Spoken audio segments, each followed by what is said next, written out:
the respondents are selling the land donation and they're not appearing. This is first appeal or second appeal? Second appeal. What is the year of filing? 2022. Concurrent finding is there of both the lower courts. When did she die? When did the person die? Respondent 5 had died in 2025 itself. We have filed it within time. Notice has been served? Notices have been issued on the last day. So you have checked? You have checked?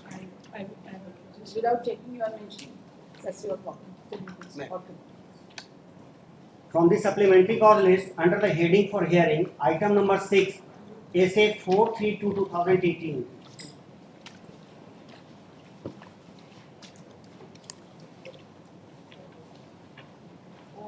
Where is Mr. Vishal? You just convey it to him, right? Bengal Declaration of 1773 has to be seen in the light of Bihar Land Reforms Act, because the Jamindari concept was evolved then only. Yes, yes. I got the text of Bihar regulation. He can forward it to you, right? This introduction of Zamindari, and then you also have to see what are the components for the compensation assessment under the Bihar Land Reforms Act. And as I could see it, subject to what both of you have to say, it includes the individual right of the Zamindar while assessment of compensation. Individual right of the Yes. only difference. Only difference. We'll see that. Yes. It is not the proceeding. Yes. But please examine it. Absolutely. Because here we have to decide in this particular matter, we have to decide what is the consequence of vesting and what is the consequence of mortgage and what is the consequence of sale of mortgage. Yes, absolutely. This is the core issue. I'll inform him. Are you inform him, or if he wants to see the video, he can have a look at the video. And that text and pretty, it's a mail like a video. Okay. Okay. ये बताइए क्या बोलना है इसमें? Sorry for Yes, yes. कल काफी देर थोड़ा देख रहे थे क्योंकि आप दिख गया था आपको और all the councils I think उनको भी बोलना जरूरी है Mr. A.K. Das. Das. ठीक है उनको. He is representing that Das. ठीक है. This case, Your Lordship, the appellant hearing is a tenant concurrent finding against him. There were grounds of default and personal necessity also, but in personal necessity the trial court held it against the landlord, and therefore only issue that remained was before the first appellate court was issue of default. So both the courts have concurrently held that I, being the appellant, has defaulted in payment of rent. Now major defect in both the judgment are, particularly the appellate court. Substantial question of law. Yes. वो उसी पर है. That the appellate court has taken into account the terms of a lease deed which was unregistered. That unregistered lease deed contained a term that I was to pay rent by 7th of each month. No, And just a moment. The appellate court has held that since it is an unregistered document, it is a monthly tenancy. it is, A monthly tenancy. yes. Then also, Then how also, it even if has the document is unregistered, what is the consequence? It's a monthly tenancy. monthly tenancy. This is But what the But it says that I have not paid rent in terms of the contract. When did you that pay is, the rent? When did you pay after the rent? 3-4 months, it has both the courts have held that after I have paid after 1 month. That after 1 month. After 1. Where is that? And one more thing. Interestingly, the property belongs to the mother of the plaintiff, who was still alive. She accepted certain amount. You see, whosoever but the person, the owner of the property, but the landlord to whom you paid the rent was essentially the plaintiff, right? But only difference here would be that if the lease deed itself mentions that I am executing this lease deed on behalf of my mother, We will not look at the lease deed at all. We can't. then she was the owner of the property, It makes no difference. so here the difference is that the appellate court takes into account that the mother, the lease deed was executed on behalf of the mother by the plaintiff, and I had paid certain amount to mother and brother of the plaintiff, which the appellate court has not taken into account. So if I have paid certain amount to mother and brother of the plaintiff, that was required to have does the... not amount to discharge of your duties. Because if you had paid any amount to brother, we do not know on what head did you pay, right? If you had paid to them, under what head it was paid, there is no receipt, there is nothing. But your lordship, overall payment has to be seen. No. In case I'm of tenancy, you paying will not see and the if- overall payment. And it is his own admission. You see, we will not look at the agreement, whatever be its content. We are very clear on that. Secondly, payment being extended to mother, there is no rent receipt, nothing. So we do not know for what purpose, under what circumstances the payment was rendered to mother. Payment being rendered to brother, which is like some advance amount paid. You pay some advance amount, there is no receipt, nothing. But your lordship, there is admission Merely because no admission. of admission of the plaintiff himself. If admission would not have been there, I could not have relied. Let's see the admission. Yes. That this amount was received on account of rent. On account, he says that he does not say that it was on account of rent, So but his payment brother being- receives an amount that has Is been. it received? Certainly, the amount has been has gone to the mother and the brother. But whether it was on receipt of rent is something which was required. But your lordship, if Then the there may be landlord's 10 family, persons. they accept certain amount and that is not We objected do not by know the... what is the nature of transaction. We do not know what is the nature of transaction, and the payment to brother is advance amount of rupees 15,000, I think. Yes. So advance and itself, then you are seeking adjustment. advance, you would seek adjustment. advance word itself means that it has to be, See, there it is is a again likelihood. the... There is also a likelihood that he might have negotiated for sale of the property. We do not know. Advance amount itself means that it is again the tenancy. Not necessarily. Not necessarily. We will not read into it. We will not read payment of advance that it has to be. We do not know what is the nature of transaction. But it was for him to have proved that it was not towards the tenancy, it was for some other account. I can only show You that I had to have paid prove that amount. it was for, on account of tenancy. That I have stated. But once I have stated, I have also proved that certain amount was paid. It was for the plaintiff to have established that it was not towards payment of rent. You rather just it see was para number 17, page number 26. para number. 17, page number 26. Yes. Kindly read it. The finding actually starts from previous page. It is further appears that the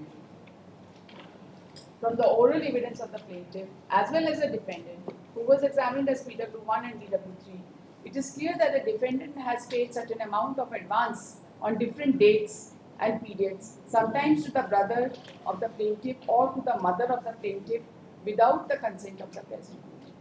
this your lordship is Thus, the present plaintiff can't be held responsible for the money taken in advance by his brother or mother.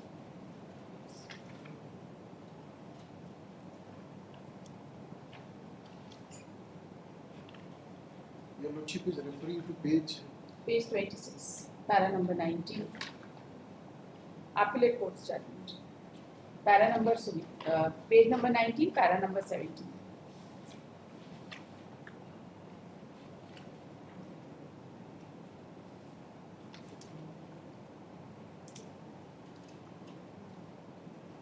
Yes, para 17.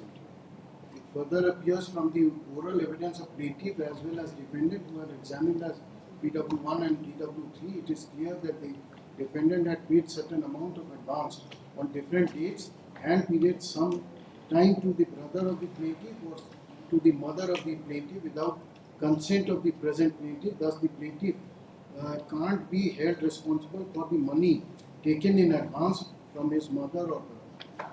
Now, this has to be taken into account, read with page 15, second paragraph.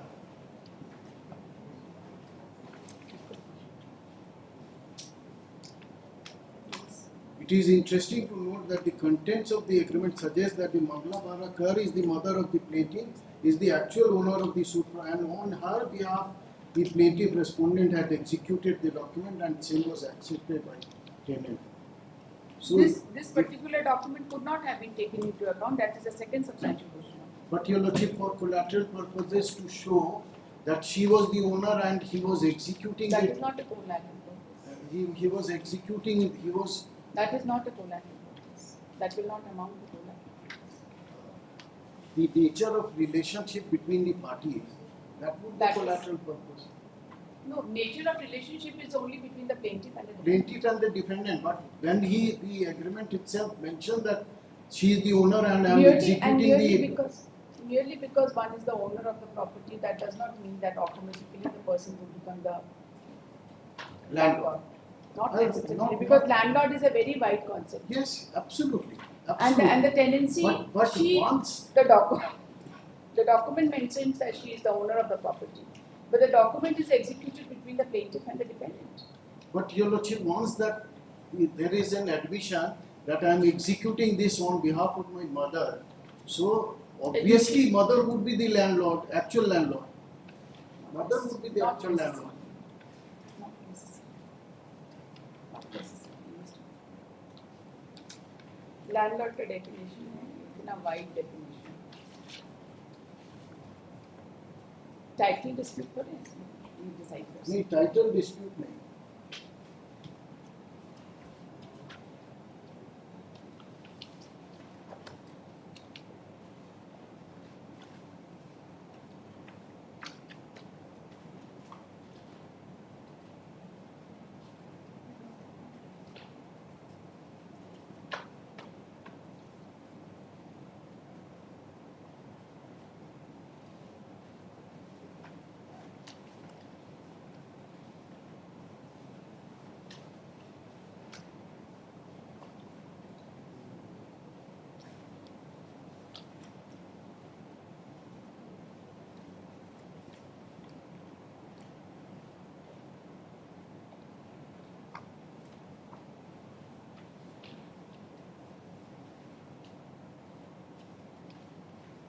इसका trial court का judgement LCRC.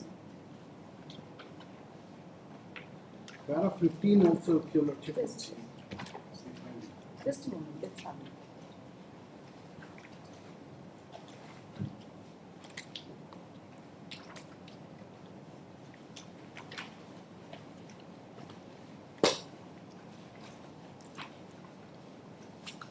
इसमें है. Yeah.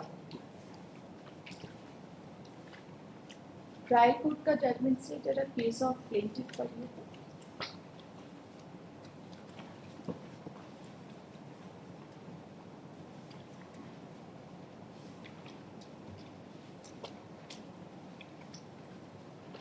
And what were the issues framed by the learned trial court?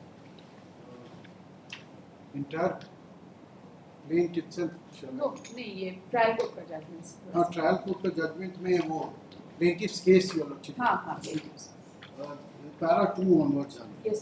That the plaintiff has made averment in his plaint that tenancy in respect to the suit property is commenced on 1/4/1999 as tenancy agreement, which is month to month according to English calendar month, beginning of the first date of month and continuing on the last date of month, and agreed rent of 1200 per month, payable by 7th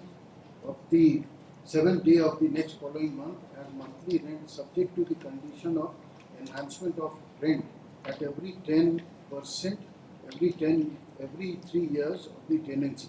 Plaintiff has further made averment that the tenant had paid a sum of ₹60,000 to the landlord for construction of the room of the suit property, and it was agreed to be adjusted at the rate of 400 for monthly rent, and the same has been finally and fully adjusted in the month of September 2011, and as per term and condition of the tenancy, present monthly rent payable by the tenant to the plaintiff landlord in respect of the suit property is at the rate of 1756.92 paise, that is 1757 per month, with effective from April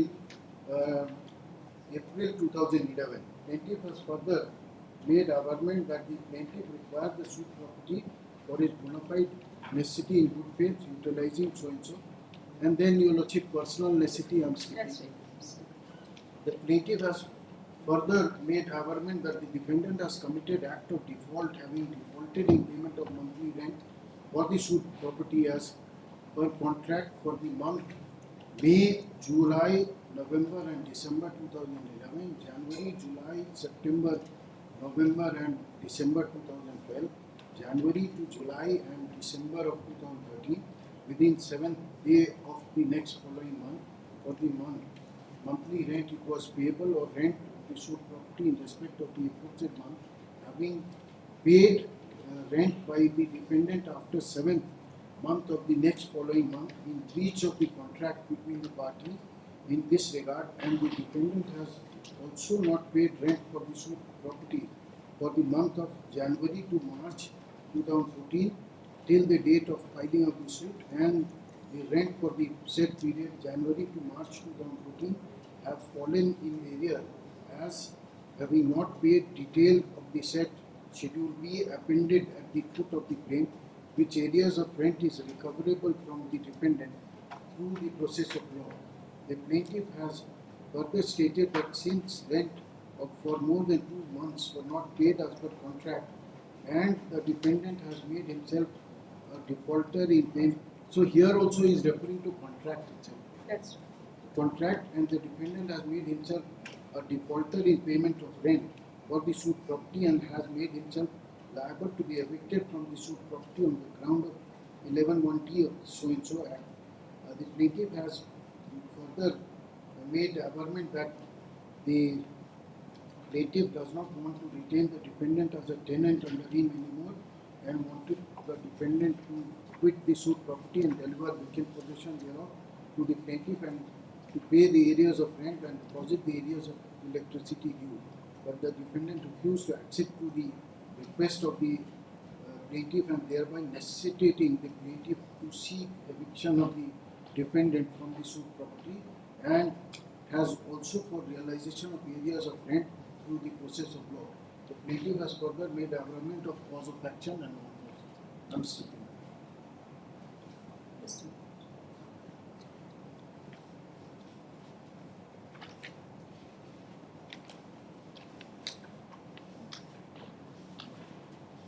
So I'm not referring to trial court's judgment, Your Lordship, because it has concurrently same finding on default is there by the trial court.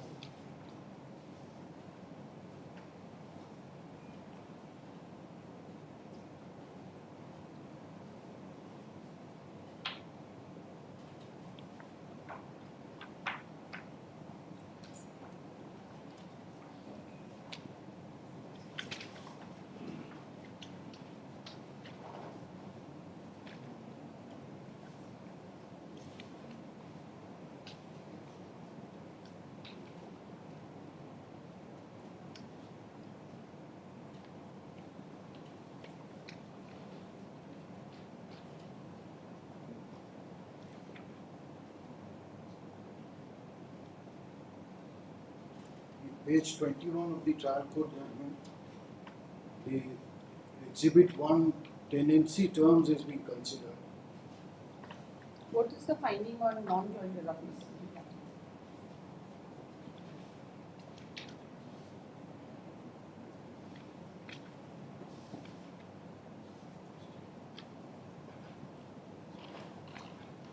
Page 21 also.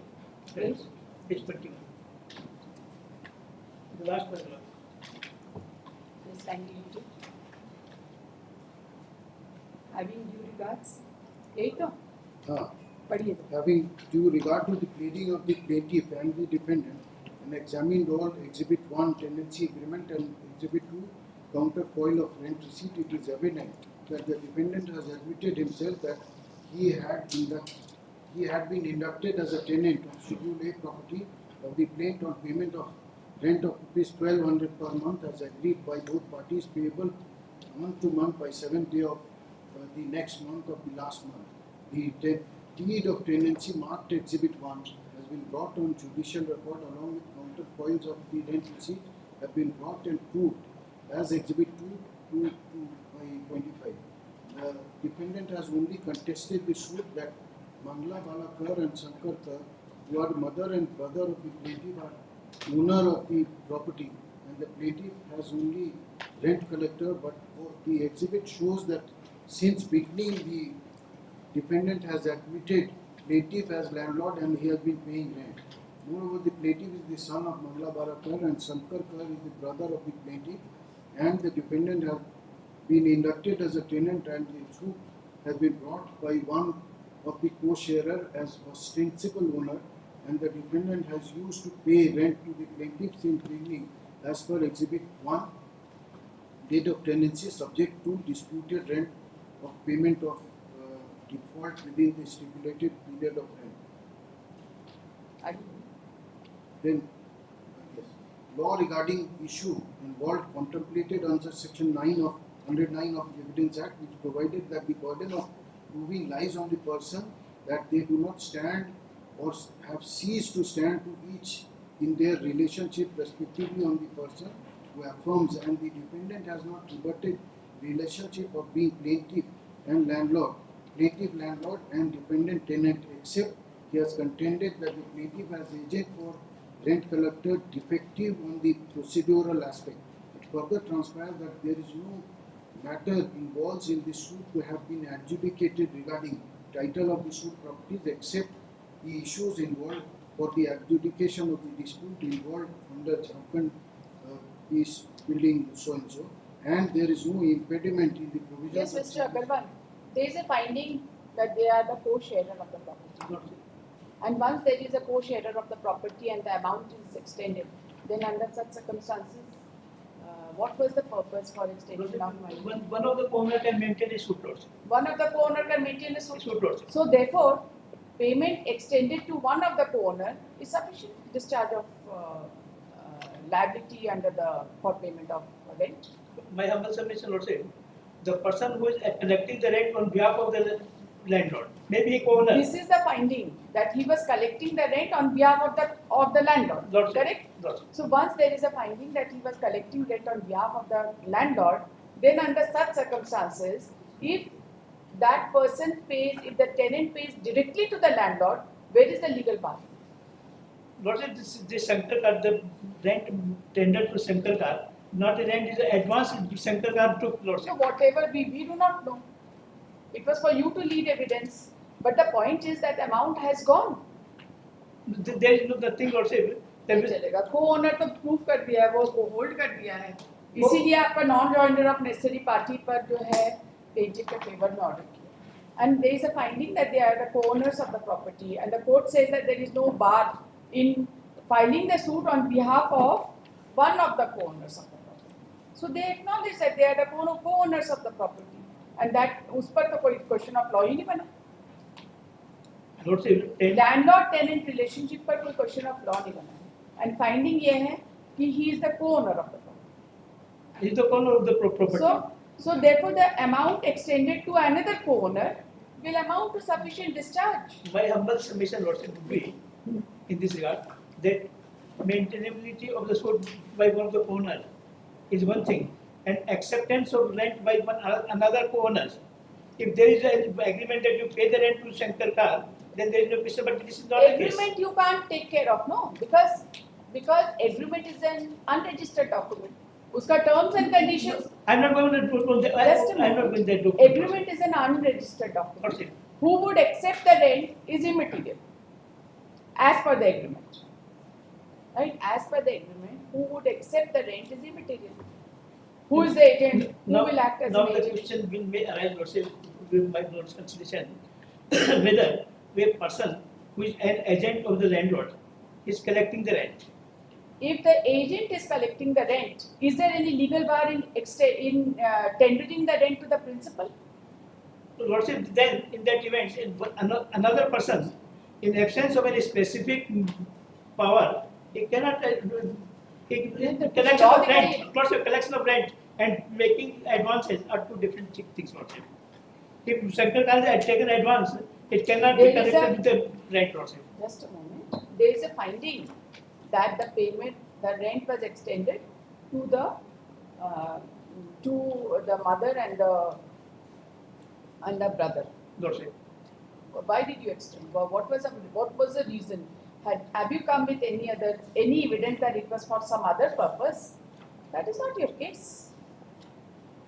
It is not your case. वो हमसे advance मांगा या कुछ इस तरह का अलग dealing चल रहा था या माँ के साथ कुछ अलग हमारा रिलेशनशिप था, ऐसा तो कुछ नहीं. My answer is this: in written statement, the respondent, the appellant has Let's taken pause for a moment. There is a finding that he was the agent who was collecting the rent. Correct? Once there is a finding that he was the agent, is there any legal bar to extend to pay the rent to the principal?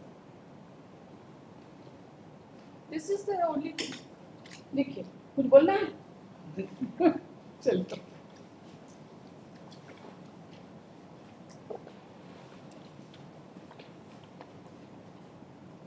My apologies that I did not cite that judgment, Your Lordship, which Your Lordship is referring. That payment to one of the owner is sufficient compliance. तो आप तो जल्दी नहीं लेके आएंगे, नहीं, हम वो- लोग ऐसे बोलते रहेंगे नहीं वो है और हम लोग को इतना दिमाग खराब करते हैं. नहीं बाकी जजमेंट हम लाए हैं that if और हम जान रहे हैं रात को आपको briefing में. that if a document is inadmissible in evidence for want of registration, none of its terms can be admitted as evidence, and exactly what So therefore he can't be treated as a agent because as per the agreement he was the agent. The terms we cannot. but Your Lordship, his own admission is there that That's right. इतना नहीं बोलने का. whatever. नहीं, But इतना मेरा submission है कि any advances made to central card may be that it does not cannot be adjusted in absence of any agreement, Lordship. This is my contention. That is Lordship Budwanti Devi's case, Lordship.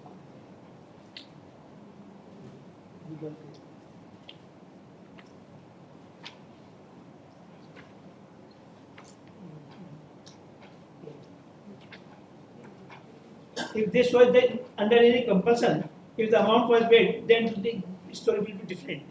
But the amount was tendered, advance was tendered by on his own, then in by director does not apply and rent cannot be adjusted automatically. Lordship. This is my Exhibit C and CY3 is the discharge for 3 months. Not at a time, but these are 3 money orders, right? Yes. दिखाई दे. Lordship.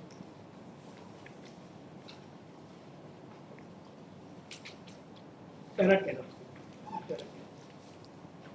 आप agent वाले दे ही नहीं रहे principal और उसका. नहीं, एक और जजमेंट पर हम डिजाइन कर रहे हैं. That Your Lordship, from the acceptance of rent, it would appear that the landlord was accepting rent, even delayed payment of rent, and he had admittedly in the plaint itself he has said that he had taken advance of rupees 60,000. So therefore, there was no stipulation that he was required to pay rent within a particular time frame, that is only by 7th of each month. So here the Honorable Supreme Court in our case, it has said that where the landlord kept on accepting rent, even delayed payment, then he suddenly cannot come up and say that now the tenant is a defaulter.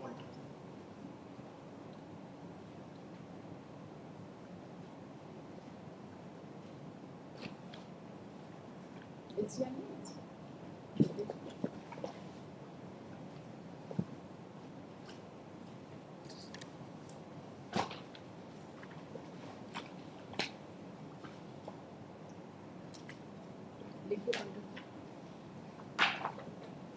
Second appeal number 432 of 2018.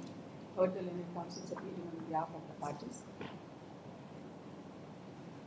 This appeal was admitted for final hearing by the order dated 6th of November 2019 on the following substantial questions of law.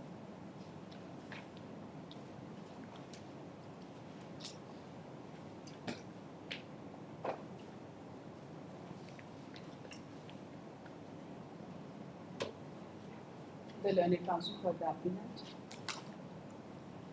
has submitted that with respect to the first substantial question of law, the learned counsel for the appellant has submitted that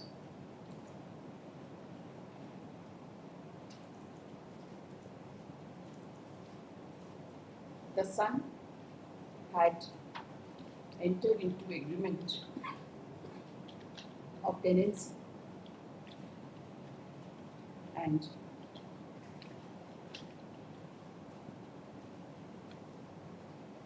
the property belonged to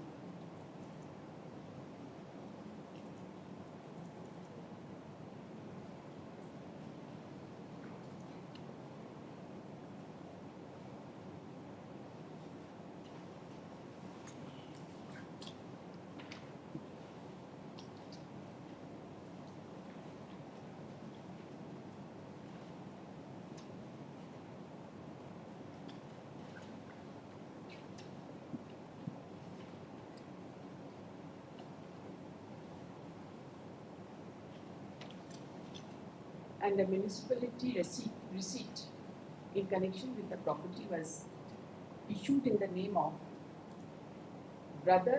his brother,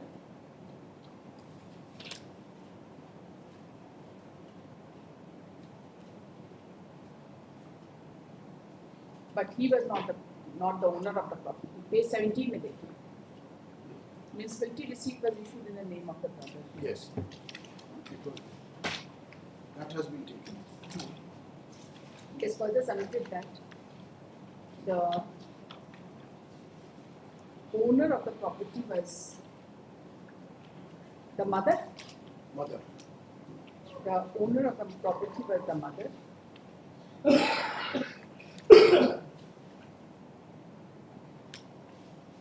But the suit was filed only by the plaintiff.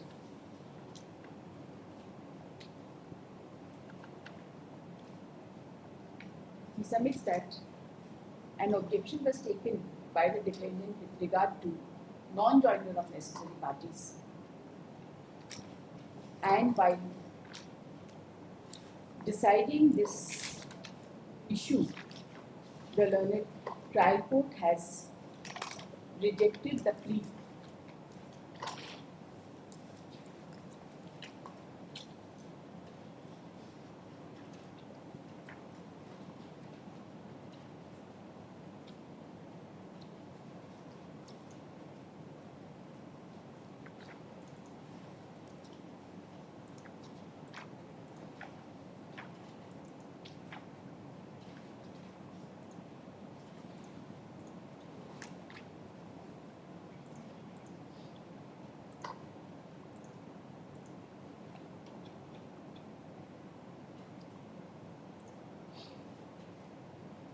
By holding that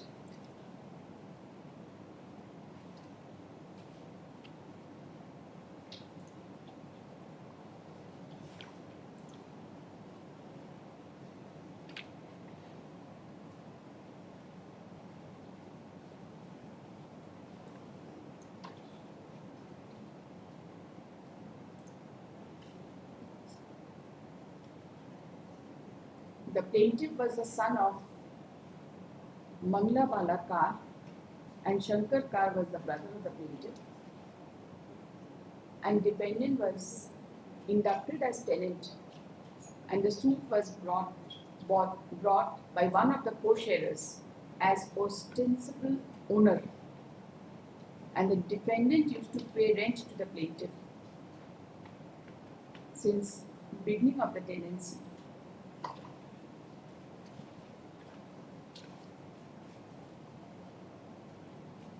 He submits that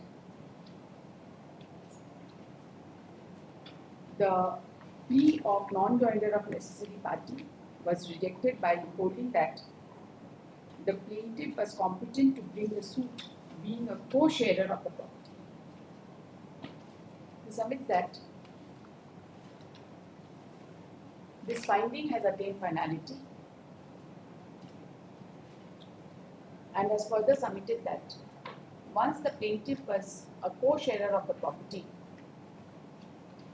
extending rent to other co-sharers, the mother and his brother, was sufficient compliance of payment of rent. The learned counsel submits that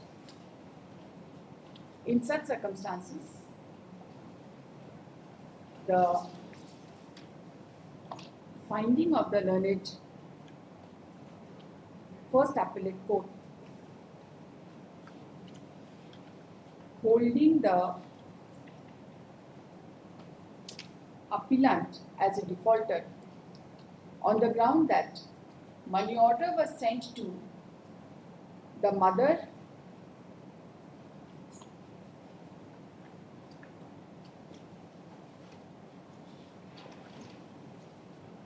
and not to the plaintiff.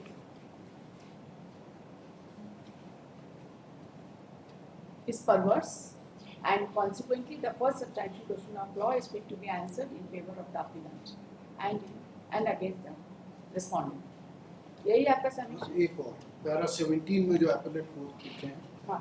it further appears from oral evidence as well as who are examined, it is clear that the defendant had paid certain amount of advance on different dates, sometime to the brother of plaintiff or mother of the plaintiff without consent. So these were payments made to the admitted co-owners. But default is only in connection with January 2014 to April 2014, Yes, but for which yes. the money order was extended to the mother. Yes, but the appellate court is not even taking into any account any payment made to them. The learned counsel has also submitted that. The learned first appellate court has also recorded a finding in paragraph 17 itself that certain advances were paid on different dates to the mother and brother of the plaintiff. Even that has not been taken into account. But the finding of the learned appellate court is primarily resting in connection with default for payment of rent for the month of January 2014 to April 2014, that is 4 months, for which the amount was sent to Mangla Balakar, the mother of the plaintiff, through exhibit C to C by D. Default का finding तो यही है ना? हाँ ठीक है. With respect to the second substantial question of law,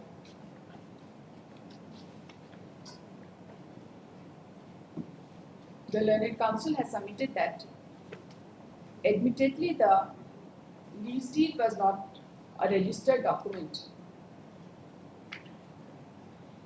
Under such circumstances, the terms and conditions of the lease deed cannot be looked into. And a finding having been recorded that the plaintiff was just the co-owner of the suit property, then the nature of relationship between the plaintiff, his brother and mother, and that of the defendant, on the other hand, was that of landlord and tenant. And therefore, extension of rent to the co-owners of the property was sufficient. Yes. He has submitted that the exclusive right of the plaintiff to collect rent cannot be acknowledged in view of the fact that the agreement was unregistered. Agreement was unregistered and the property municipal taxes were being in the name of the brother and the property admittedly was in the name of He has also submitted that the property was admittedly in the name of the mother the mother. and the municipal taxes was paid. In the It name was of the issued in the name of the brother. Yeah. एक line I must confess here. Para 15 is finding of the default by the appellate court, which your lordship, he takes into account other months also that I have made delayed payment. So made delayed payment, therefore this has to be read in connection with the previous finding of the court that it was not in terms of the contract. Okay. The learned counsel has also submitted that as per the agreement, the amount was to be paid by 7th of every month. And there is a finding that rent was not paid in terms of the agreement. That is on the 7th day of the following month. Which was breach of the contract. This word is there. Okay. And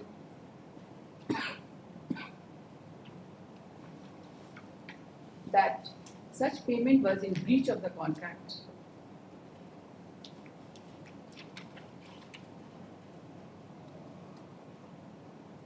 However, it has come that the plaintiff used to issue rent receipt, which were also exhibited as Exhibit 2/25.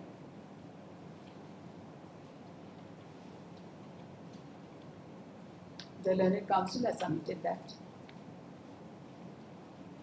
since the terms and conditions of the agreement could not be looked into, therefore, such finding is also not in accordance with law. And he submits that the second substantial question of law is also fit to be answered in favor of the appellant and against the respondents.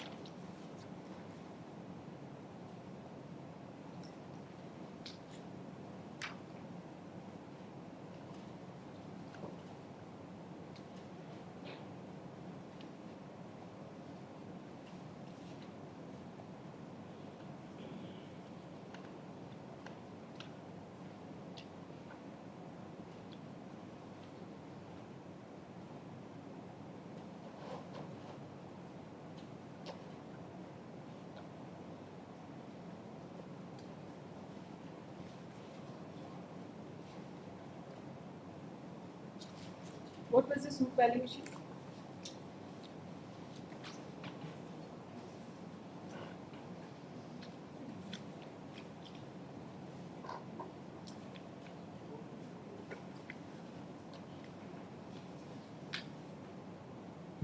Uh, 25,355. Decree of the original suit, Your Lordship. Running base 36.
The learned counsel submits that the terms of the contract that the rent was to be paid within 7 days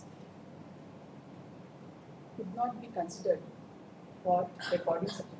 Yes. And Your Lordship, I am relying on two judgments.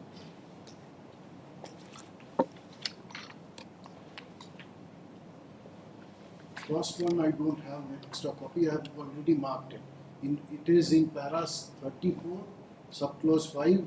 The finding is that if a document is unregistered, then none of its term can be looked at. The learned counsel has relied upon the judgment passed by the Honorable Supreme Court reported in bracket 2008 bracket 28 SCC 564 and has submitted that if the document Exhibit 1 One.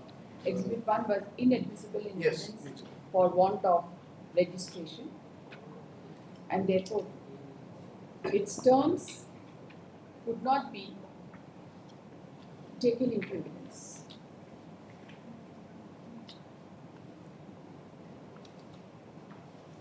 The learned counsel has also relied upon the judgment passed by the Honorable Supreme Court reported in bracket 1989 bracket 1 SCC 542 and has submitted that otherwise also the law is well settled that if the Para 8.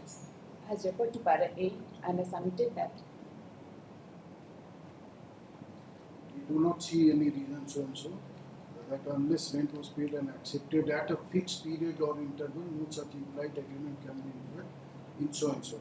the crucial test appears to be the conduct of the landlord in receiving the rent offered belatedly. If he receives the same under a protest and wants the tenant to be regular in payment in future, he cannot be assumed to have agreed to a modified agreement in this regard. The learned counsel has submitted that if the landlord receives belated payment without any protest, then under such circumstances, the acceptance is sufficient compliance of tenancy. We have submitted that the receipt of the rent has been duly issued and exhibited before the learned court, and no protest has been registered, meaning thereby the rent was duly executed. Yes. And therefore it could not have been a ground for holding the appellant DT. That I did not pay within a particular. With That is respect to That the is- finding that the payment was not made within the stipulated time as per the agreement. Okay. That's it. The learned counsel for the respondents, on the other hand, has opposed the prayer and has submitted that there was a landlord-tenant relationship between the parties and the payment and the appellant was a defaulter, and the rent having not been tendered to the plaintiff, the finding of the learned court that the appellant was a defaulter is in accordance with law.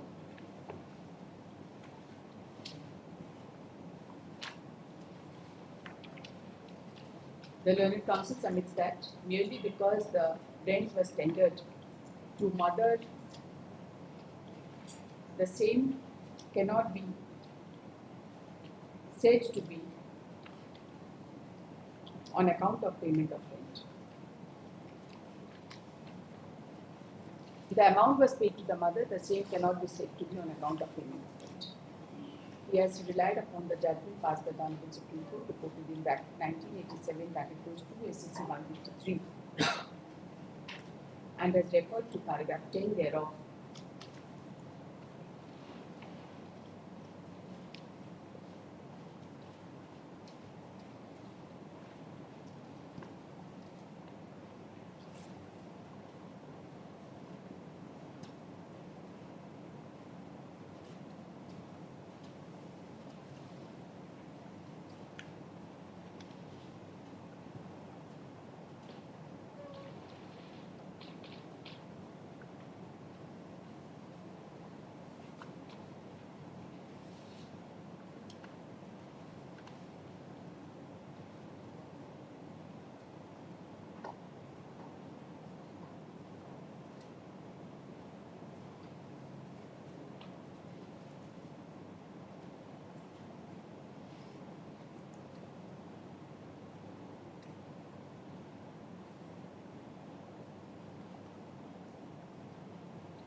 The court has refused to go into the question. Regarding in Bhutwant Devi's case, personal necessity, but thereafter he has elaborated the question regarding thereafter, just kindly see thereafter, there was no need to still say one ground eviction can be ordered, but when the question was raised by Mr. Javali, The court has not gone into that. Anyways, only para 10 minutes. After hearing the learned counsel for the parties and considering the facts and circumstances of this case,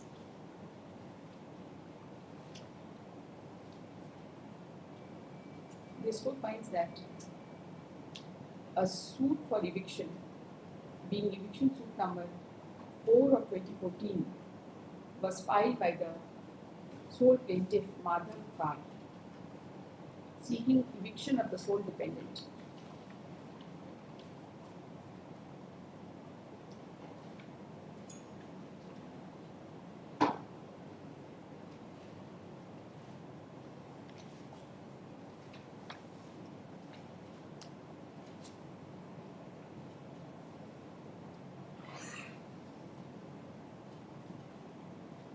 On ground of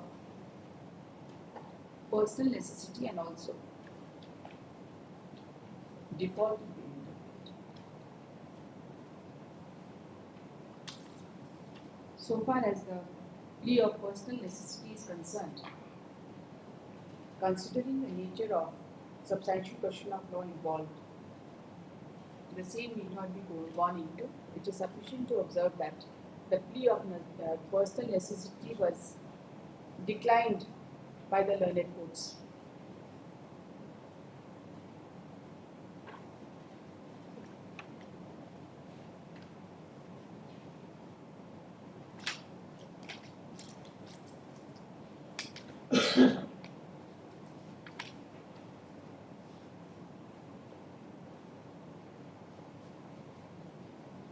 The specific case of the plaintiff was that tenancy commenced on 1/4/1999 by virtue of tenancy agreement, which was month to month.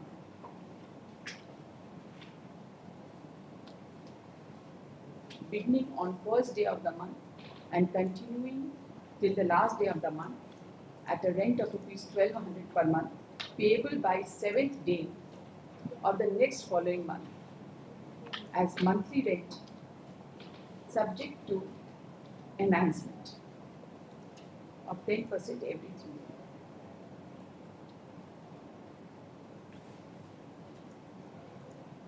As per the plaintiff, the tenant had paid a sum of rupees 60,000 to the landlord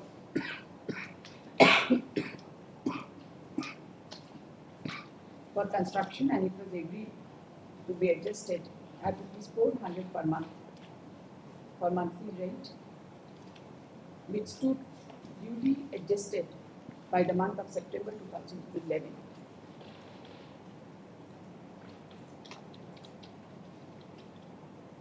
And the rent payable was rupees 1757 per month, with effect from April 2011.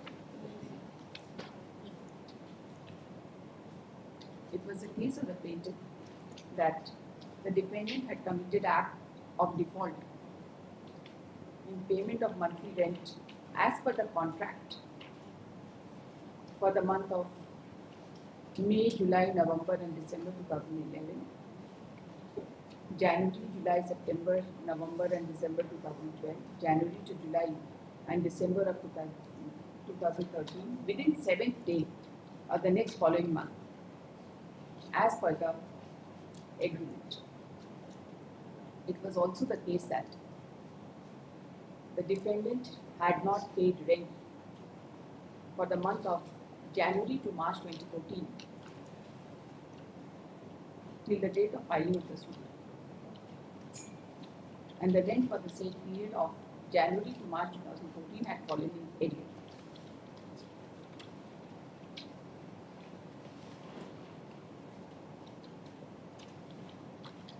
The specific case of the plaintiff was that since rent for more than 2 months was not paid as per the contract, the defendant was a defaulter and was liable to be evicted under section 11(1)(d) of the DBC Act.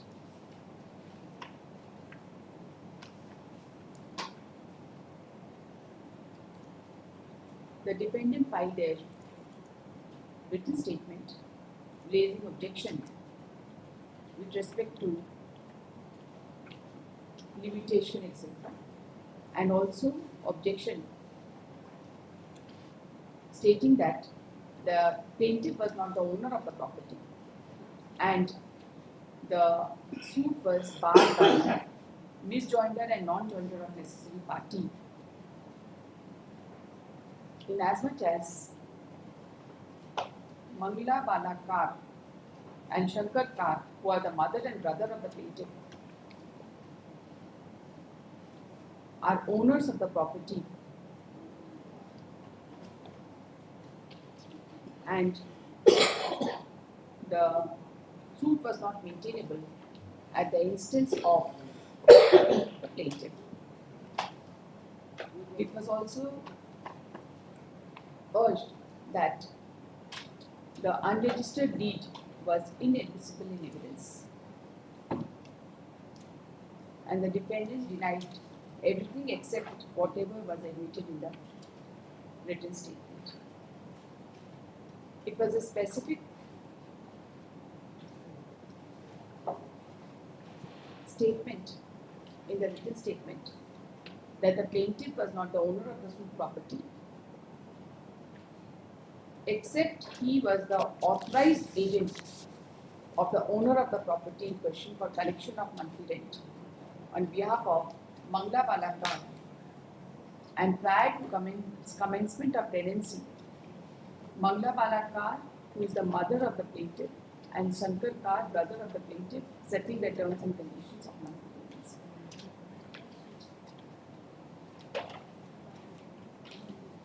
It was also asserted that the rent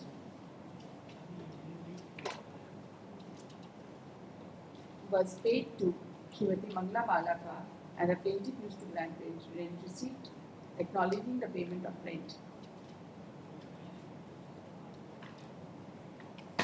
The allegation of default in payment of rent was denied.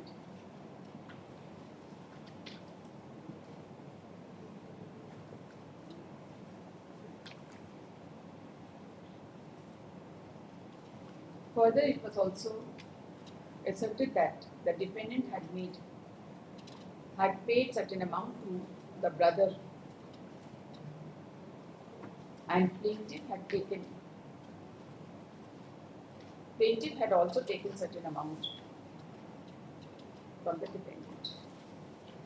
The learned trial court framed the following issues for consideration. One of the issues was as to whether the suit was bad for non-joinder of necessary parties. The same was answered by the learned trial court.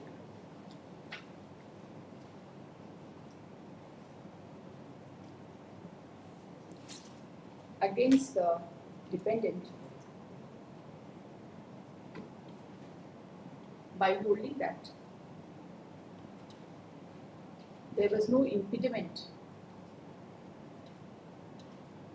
in law that the plaintiff, being the co-sharer of the property, could not bring a suit for violation of the terms of tenancy, and non-impleading of the entire family member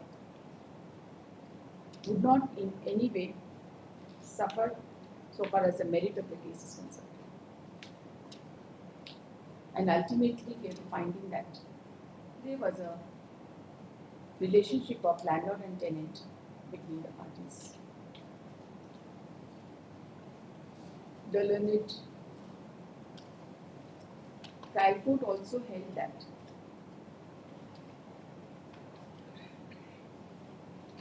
the defendant had not rebutted the relationship between the plaintiff, landlord and defendant, tenant, except that he had contended that plaintiff as agent for rent collector was defective on इसका कोई जरूरत नहीं.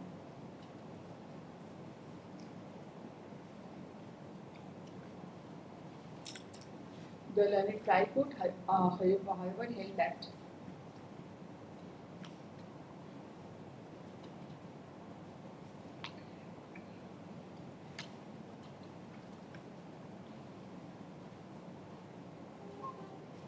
the plaintiff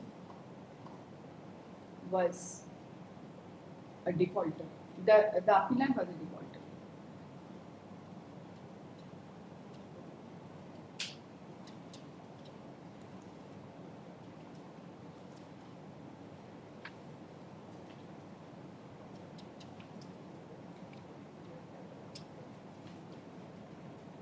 and as he had failed to make payment in terms of the agreement within the stipulated period.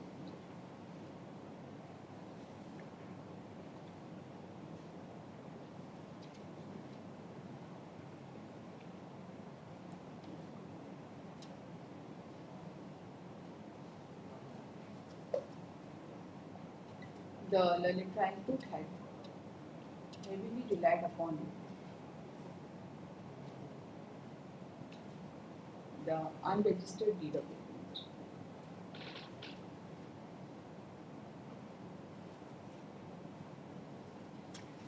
The learned first appellate court made the finding with regard to non-joinder of necessary party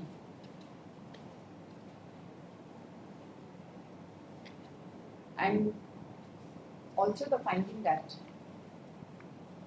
the plaintiff was the co-owner of the property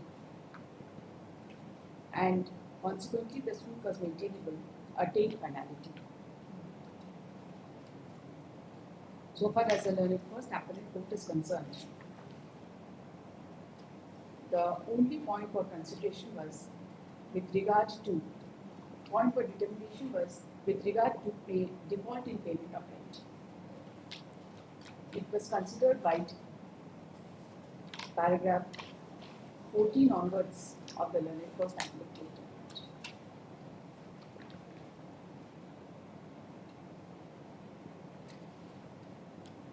The learned first appellate court recorded a finding in paragraph 15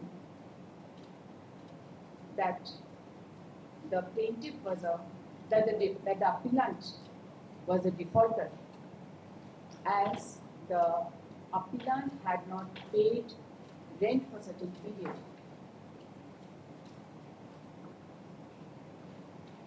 Mentioned therein till December 2013 within 7th day of next following month.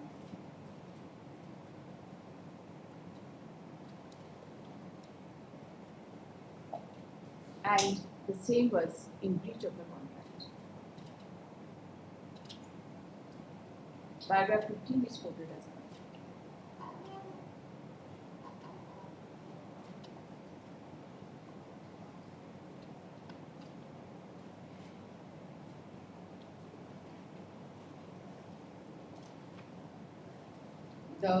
The first appellate court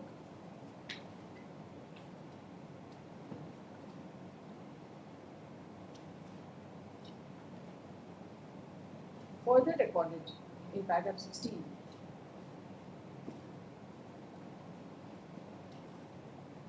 that further recorded the argument in paragraph 16 of the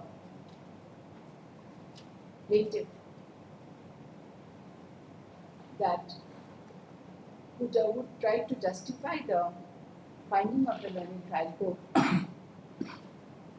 by referring to the stipulated date regarding payment of rent as mentioned in the agreement. The learned first appellate court took note of the fact that the rent agreement was not registered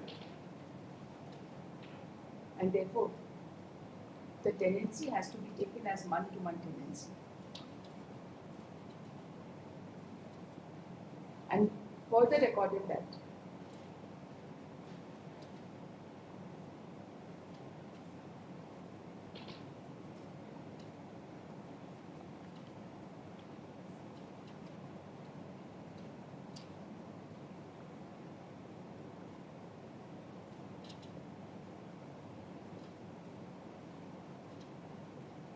it was clear that certain advance money was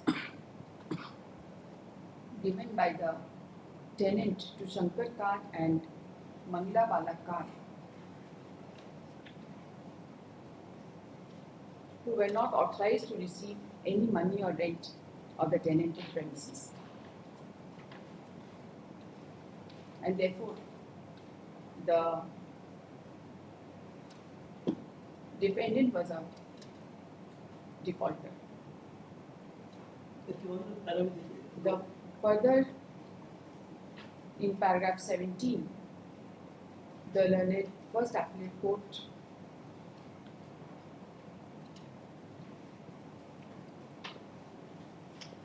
recorded that the plaintiff can't be held responsible for money taken in advance by his brother, and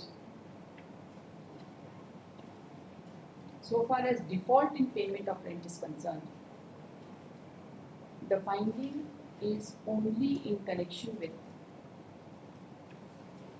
default in terms of non-payment of rent is concerned. The finding is only in connection with the period from January 2014 to April 2014, that is 4 months.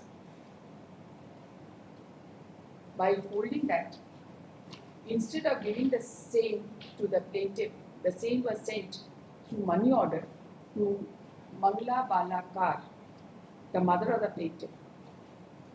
And the money orders were also marked as Exhibit C to C.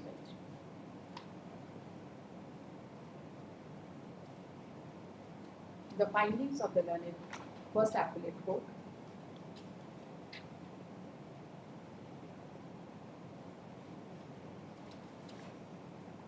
from paragraph 15 to 17 are quoted as while considering the first substantial question of law, this court is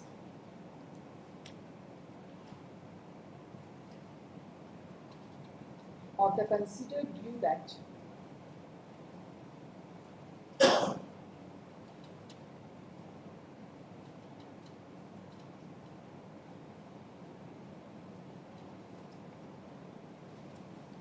the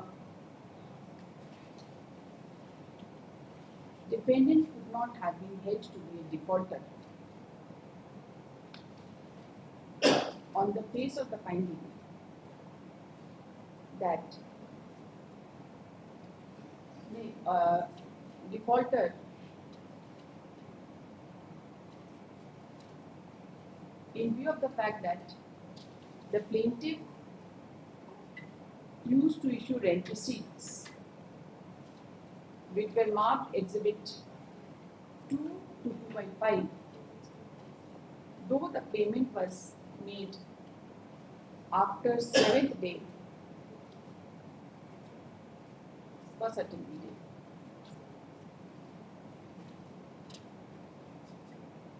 It was never the case of the plaintiff that such amount was received under protest.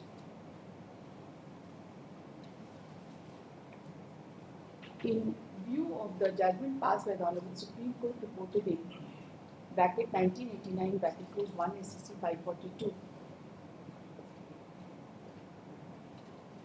the payment having been accepted by issuance of rent receipt without any protest, the defendant could not have been held to be a defaulter.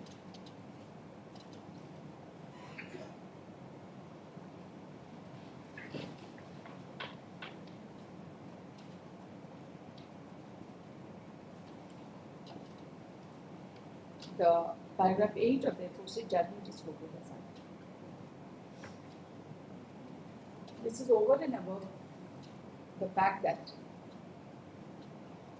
the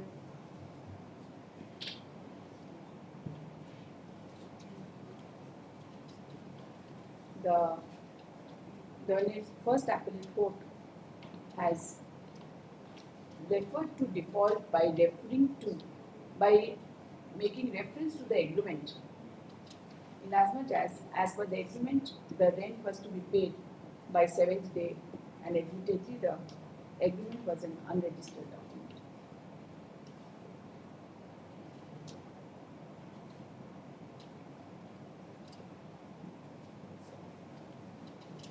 while answering, this court also finds that the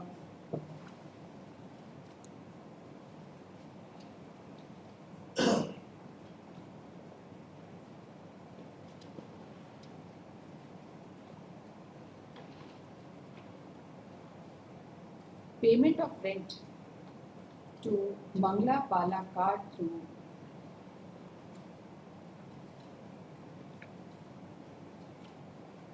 money order for the default period of January 2014 to April 2014, that's 4 months,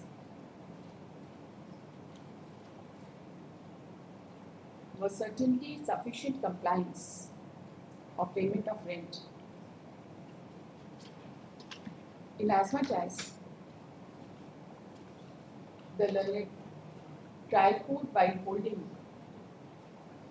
that the suit was maintainable at the instance of the plaintiff, has held that the plaintiff was only one of the co-owners of the property, and the other co-owners were Mangla Bala Kar and the brother of the plaintiff.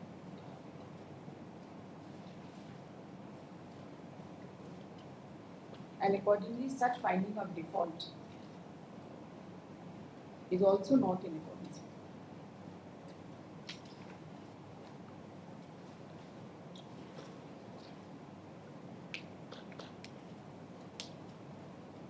Consequently, the finding of the learned courts, while holding that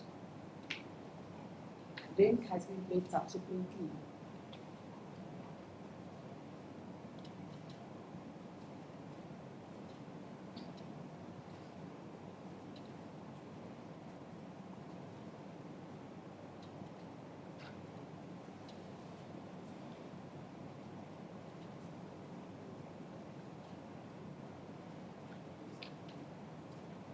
was not in accordance with law, and holding that the plaintiff was that the appellant was a defaulter is not in accordance with law.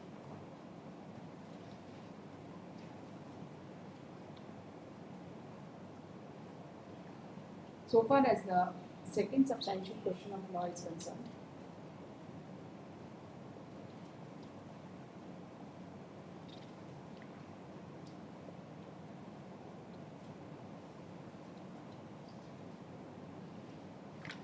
this court finds that the terms and conditions of tenancy, as per the agreement that the rent was to be paid by 7th day of the next following month, which has been relied upon by the learned first appellate court to hold that the appellant was a defaulter. The same also could not have been considered, as the tenancy agreement was an unregistered document.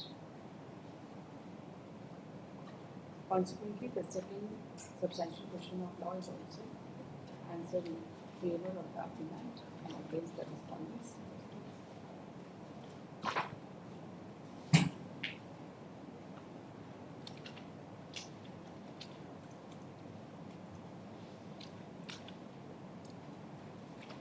एक sentence on it. So far as the judgment relied upon by the respondent, within bracket 1987, bracket close to ACC 153. Paragraph 10 is concerned.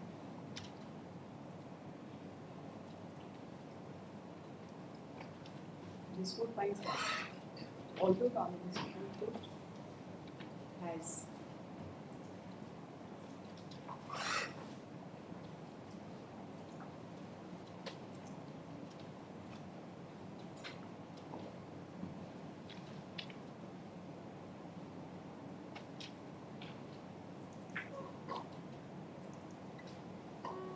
observed that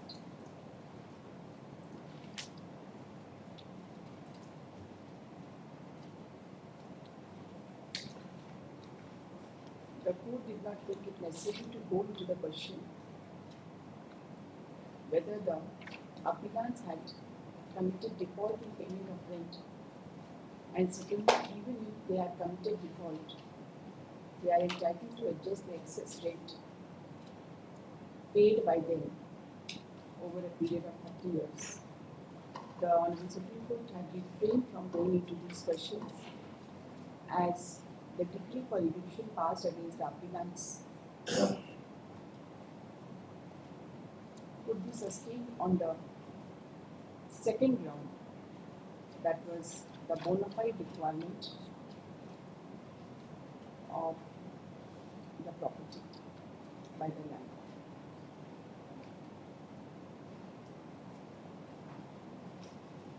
The substantial question of law hearing do not relate to adjustment of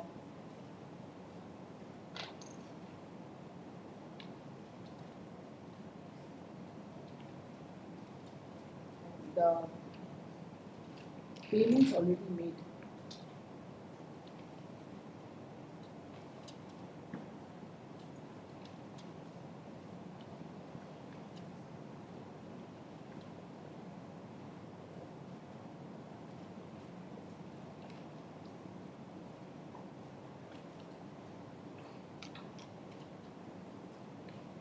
But was essentially related to the fact that as to whether the appellant could be termed as a defaulter on account of non-payment of rent by 7th of each month, and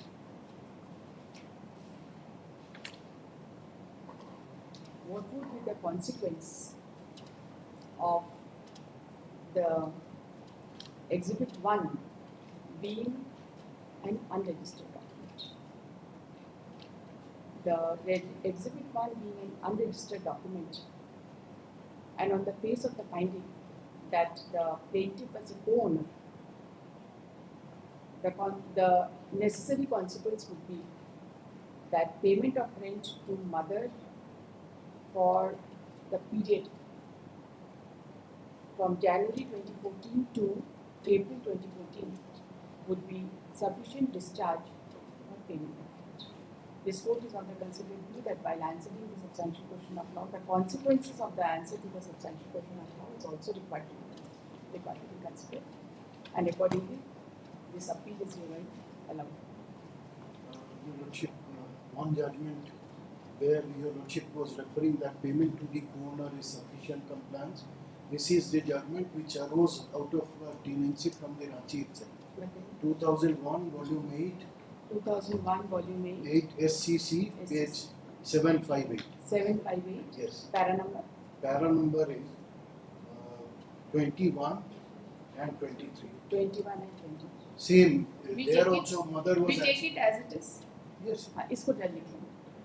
2001, volume 8 SCC, 758, para 21 and 23. भाई corrections भी होगा, additions भी होगा, but this is what I have pronounced because execution आपका It has to pending. be. It has to be. होगा ही, कुछ reasons भी add होंगे क्योंकि specifically दोनों को deal करना है, consequence of non registration को भी deal करना है और 2 series के effect को भी deal करना है.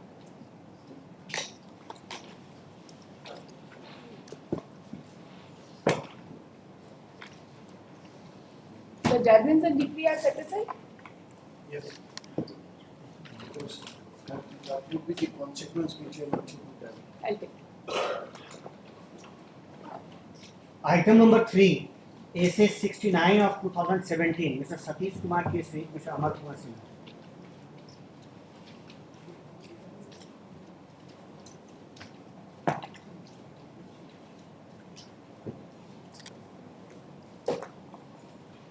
Yes.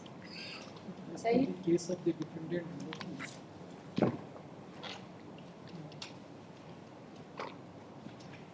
order 41/2/27's petition are required to be filed with adjudication of the issue as per the case of the plaintiff or the respondent. You want time? I want to file a time for filing additional evidence. No, I will not permit that. Because No, I will not permit that. आप अपना case वैसे Lord, as per the case of the defendant, my lord, may kindly my lord, may grant time or not, my lord, but I want to satisfy my lord's only, my lord. As per the judgment of 2022 volume 7 SC 247, my lord. 2000 2022 volume 7 volume SC 7 SCC 247, my lord. 247. Yes, my lord. In the said judgment on the point of order 47, order 41, rule 27, my lord, for additional evidence at the stage of appellate Rule stage. 27. Yes, my lord. Yes. The court also reiterated that the appellate court may permit additional evidence if the condition laid down in the rule 27. No, where is, you have filed any petition? No, no. So why are you taking time? I will impose cost of 1 lakh rupees. आप time लीजिए इसी ground पर I will impose cost of 1 lakh rupees 2017 से case पड़ा हुआ है क्या चीज आप लाना चाह रहे हैं मुझे इसमें जो रिस्पोंडेंट प्लेंटिफ का केस है कि ये जो आप क्या चीज लाना चाह रहे हैं हम ये लाना चाह रहे हैं कि एक रिसिप्ट है जो मेरा बंद हो गई है, ये एक डिस्प्यूट है एक पान गुमटी का जो सिचुएटेड है म्यूनिसिपल एरिया और ये मेरा बंदोबस्ती का एरिया है ये ट्रायल कोर्ट में एग्जिबिट मार्क नहीं हुआ होगी ट्रायल कोर्ट में फाइंडिंग है कि उसको डिमोलिश कर दिया गया ट्रायल कोर्ट का फाइंडिंग है कि उसको डिमोलिश कर दिया गया मेरे द्वारा ये लाया ही नहीं गया है फाइंडिंग है कि डिमोलिश कर दिया गया था और यही उनका केस है यही फाइंडिंग है कि डिमोलिश कर दिया गया था तो इस सेटलमेंट से क्या मतलब है was it your case that you rebuilt it no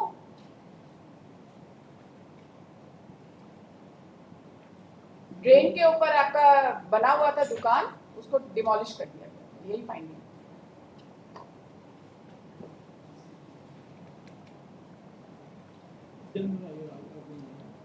आगे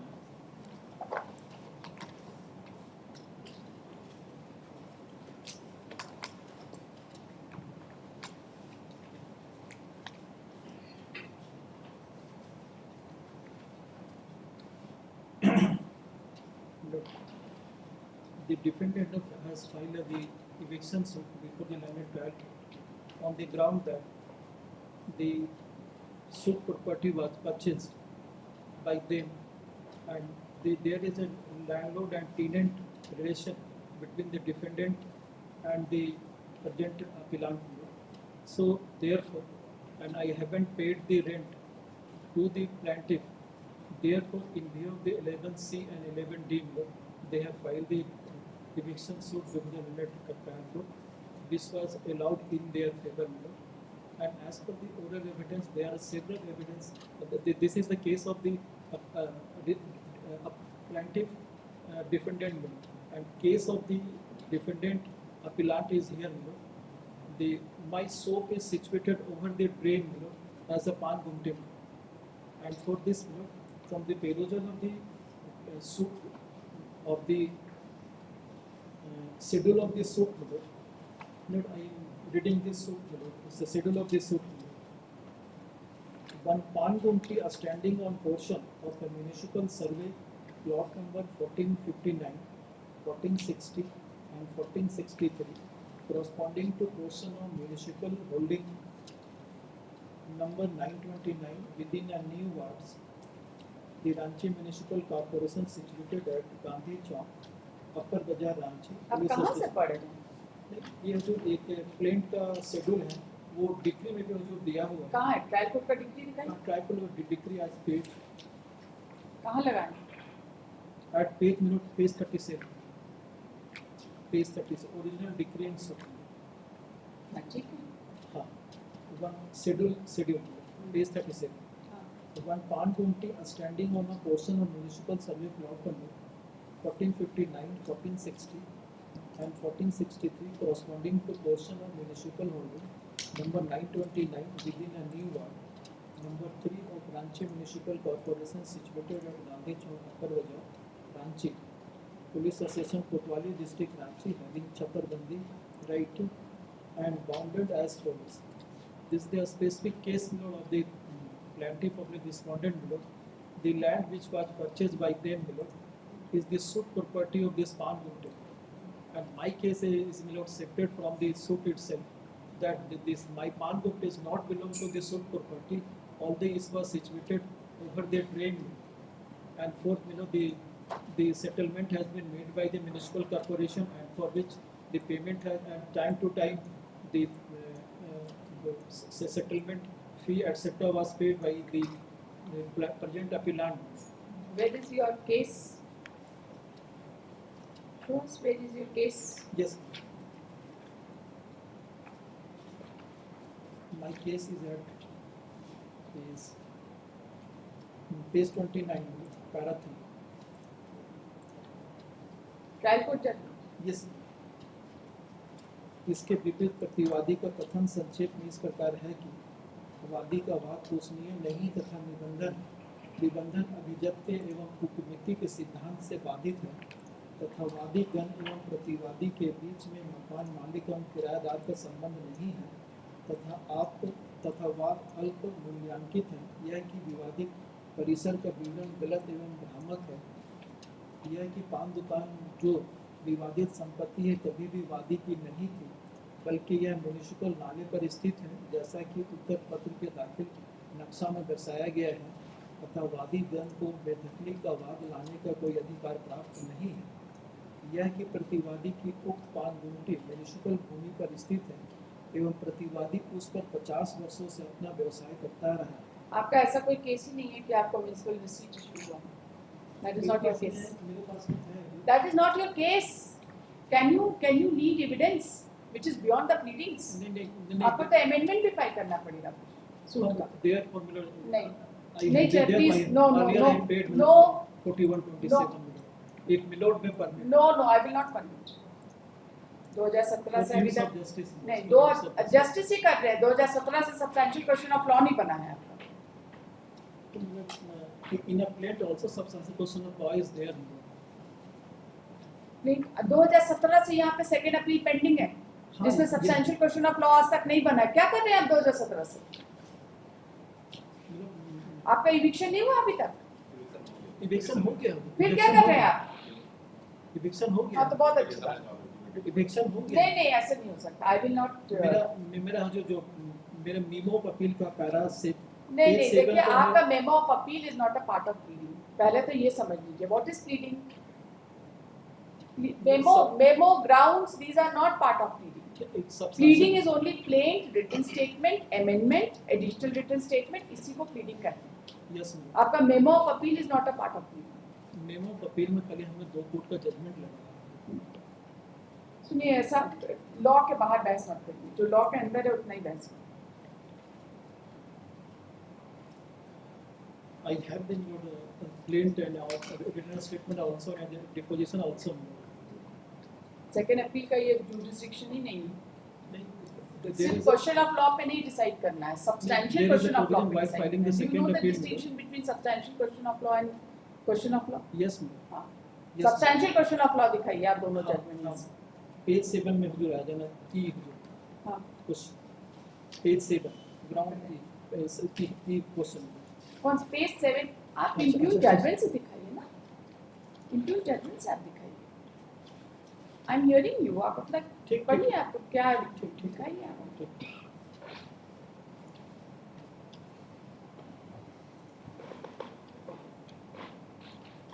From the procedural of page 30 of my impugned judgment, page 30.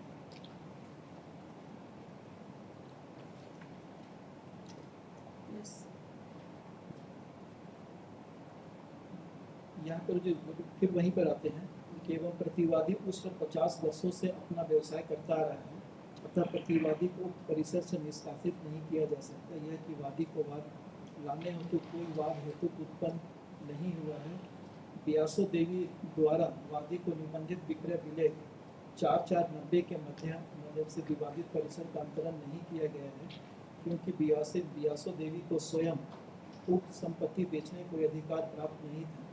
यह कि वादीगण जिस निर्णय एवं उल्लेख किया गया है उसमें प्रतिवादी पक्षकार नहीं थे, अतः वह प्रतिवादी पर बाध्यकारी नहीं है और न ही उक्त निर्णय के आधार पर वादीगण को कोई स्वतः हित व अधिकार प्राप्त है। यह कि विवादित परिसर जिसको खाली कराने हेतु गण वाद लाया गया है न ही वादी की ओर न ही वादी के विक्रेता की संपत्ति है, बल्कि यह रांची म्यूनिसिपल कॉरपोरेशन की संपत्ति है जिसमें प्रतिवादी करीब 50 वर्षों से काबिज है तथा व्यवसाय कर रहे हैं, जिसका रकबा 16 वर्ग फीट एवं म्यूनिसिपल प्लॉट नंबर 1596 का अंश है तथा उसका पिछला भाग जो कि 4 फीट एवं 5 फीट है का किराया बियासों एवं प्रतापी देवी द्वारा ली जाती रही है, क्योंकि वह अपने आप में बलपूर्वक उक्त अंश का मकान मालिक होने का दावा करती रही है तथा वादीगण द्वारा उक्त पिछले भाग के बेदखली हेतु नहीं लाया गया है, जैसा कि वाद में वर्णित अनुसूची का अवलोकन से स्पष्ट है कि बल्कि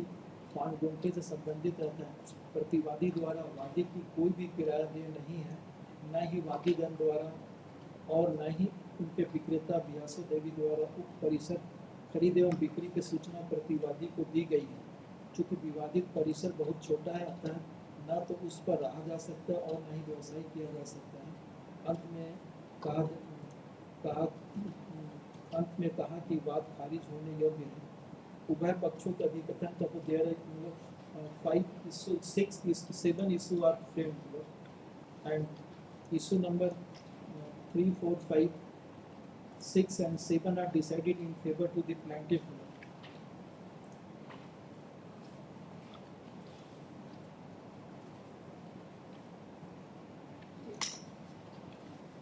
आगे क्या बोलना है?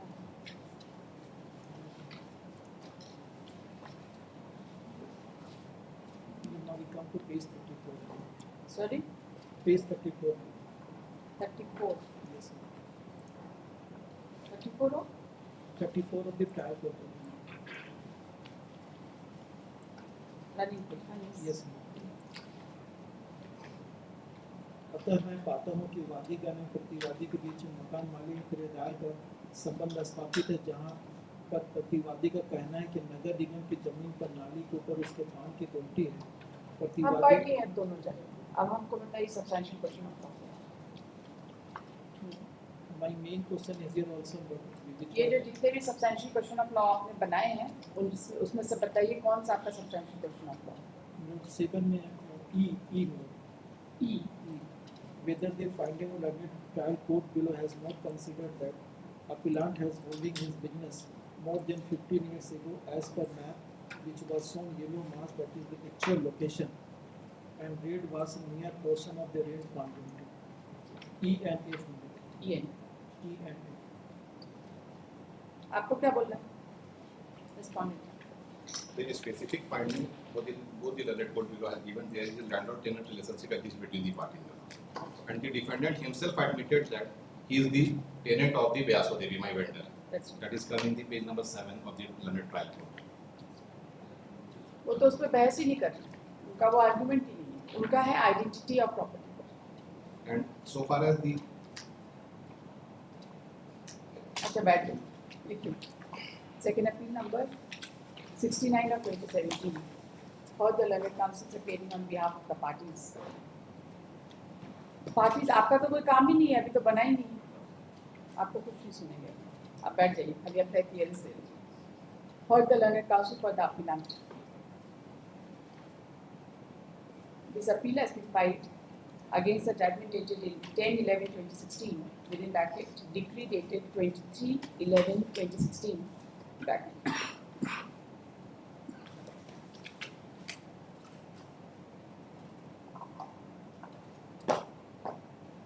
Passed in title appeal number 38 of 2014,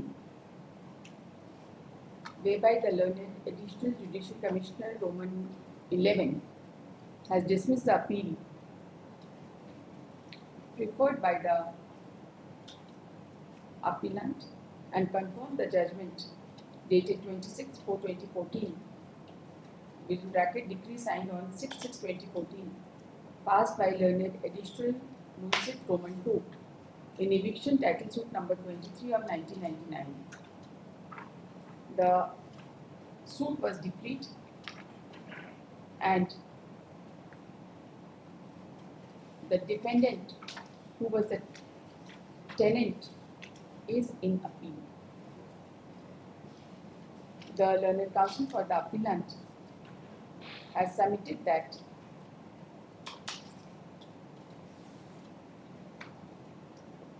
the substantial question of law as framed under paragraph 5 within bracket E and F fall for consideration in the present case.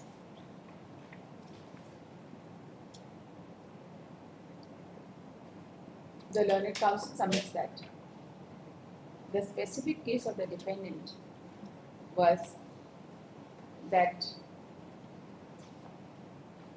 he was running pan gunti on the municipal drain, and the property and the suit property on the municipal drain, and the suit property did not belong to the plaintiff as it belonged to the municipality, and therefore the suit was fit to be dismissed. He has referred to the schedule of the property. He has referred to the schedule of the plaint as quoted in the decree passed in the original suit.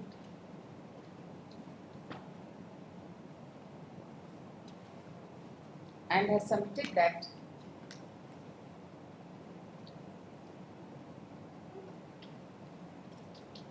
with respect to the pan gunti on the municipal drain, there could not have been landlord-tenant relationship between the parties. The schedule of the plaint is quoted as under.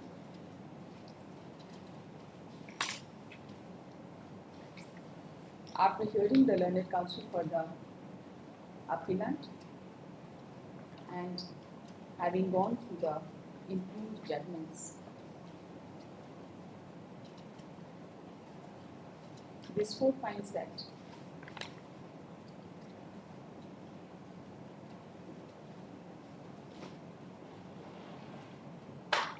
the specific case of the plaintiff was that municipal survey plot number 1359, 1460, 1461, 1462 and 1463, along with house and other structures standing thereon, with further description of the property, was within ward number 3 of Ranchi Municipal Corporation, situated at Gandhi Chowk, Kaproza, Ranchi. And it was initially possessed by one Vikram Chaudhary, who had acquired the same by virtue of family partition of the year 1925, who got his name mutated in the year 1935 and donated the same in favor of Pratapi Devi, who came in physical possession of the property and got her name mutated in Ranchi Municipal Corporation and started paying tax. However, on 13/3/1954, Srimati Pratapi Devi executed a registered sale deed in favor of Vyaso Devi,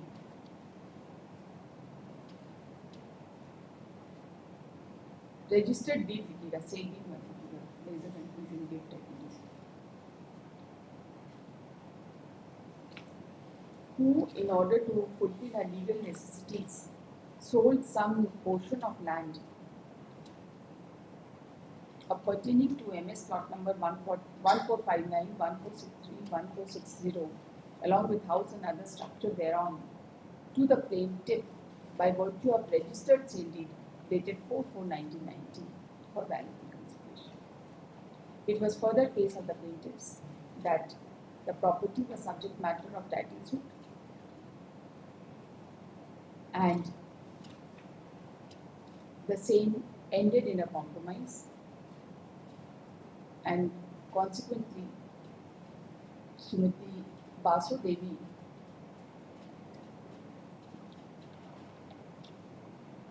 was declared to be was the absolute owner of the property, which was transferred by way of registered deed in favor of the applicant, in favor of the plaintiffs.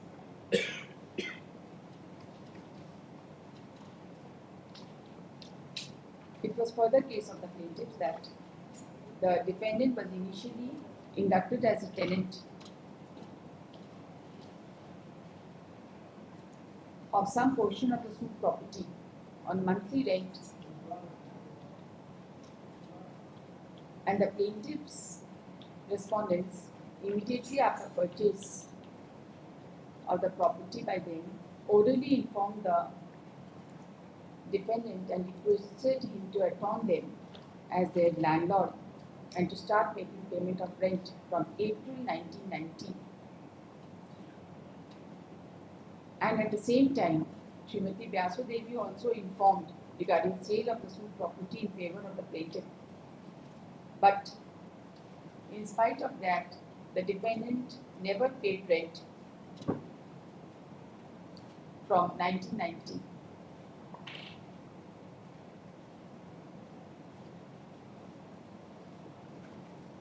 A plea of personal necessity was also raised.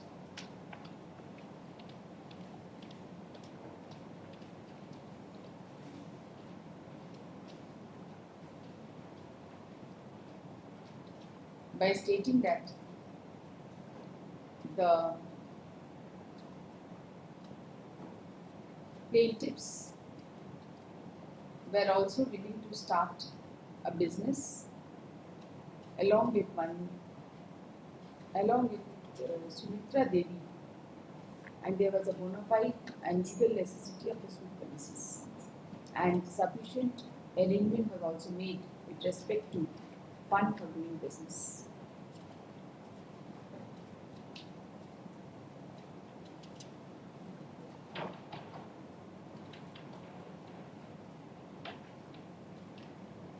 The defendant filed a written statement stating that the property is the property of municipal corporation and is situated over the drain of Ranchi Municipal Corporation, and therefore the plaintiffs had no locus to bring the suit, and that the defendant was running the Pan Gunti on the drain for last 50 years, and he would not be evicted from it. It was also asserted that the suit property was not transferred in favor of Vyasu Devi by the sale deed dated 4/4/1990, and Vyasu Devi herself had no right, title and interest over the suit property. And it was also further contended that Vyasu Devi used to receive rent from him with respect to the rear portion of the shop of pertaining to municipal plot number 1596, measuring an area of 4 feet into 5 feet by means of portion, but the suit was related to the front portion of his shop and was situated on the municipal building. The following issues were framed by the learned trial court. The learned trial court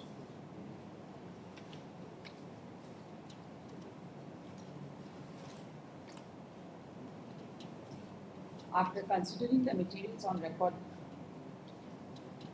found that after considering the materials on record, including the evidence of the defendant, it was examined as PW4.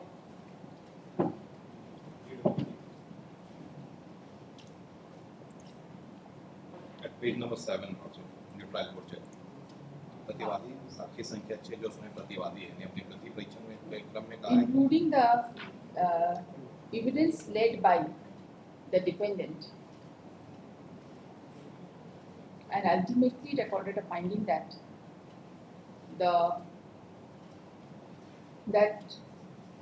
there was a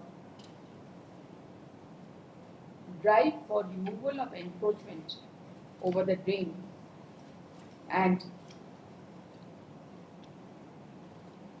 the construction over the drain was removed, and this fact stood admitted in the evidence from the side of the defendant. The learned court also recorded that the defendant in his cross-examination had stated that he used to pay rent to Vyaso Devi, and from 1985 he stopped paying rent.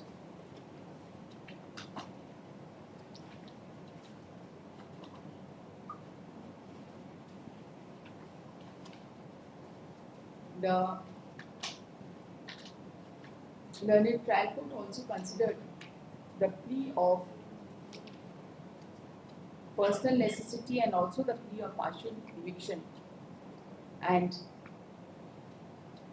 ultimately decided issue number 3, 4, 5 and 6 in favor of the plaintiff and directed for eviction of the school premises. The learned first appellate court also considered the materials on record and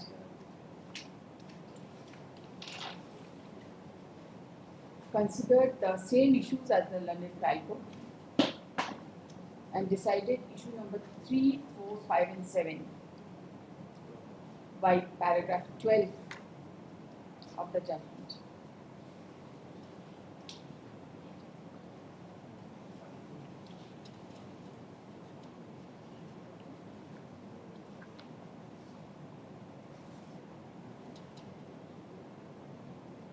The findings are as follows: 12 to 16 ले लेंगे, ठीक है, and 18 ले लेंगे.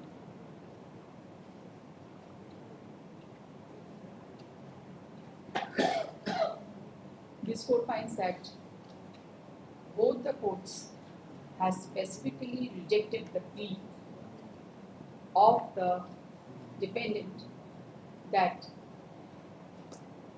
the suit premises was belonging to Ranchi municipality, and the plea of the defendant that he was running the shop, that the shop was situated on the drain of Ranchi municipality, was rejected by concurring findings.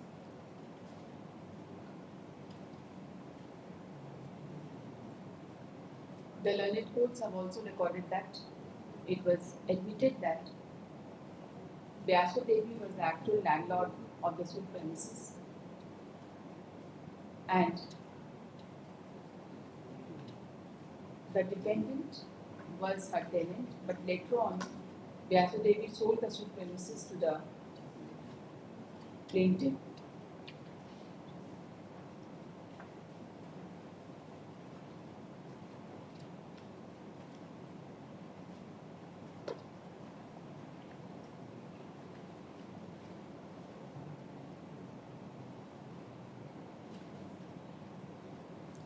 This court finds that there are concurring findings recorded by both the courts, and the substantial question of law specifically pointed out by the learned counsel for the appellant and as quoted above are not substantial question of law.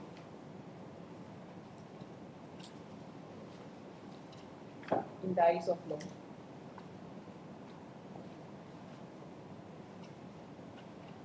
No perversity in the matter of appreciation of evidence as such has been pointed out by the learned counsel for the appellant. The substantial question of law, as pointed out by the appellant, are essentially questions of fact, which has been arrived at by both the courts, which has been taken care of by both the courts, and concurring findings are pointed out. There be no substantial question of law involved in this case. Supplementary is accordingly dismissed.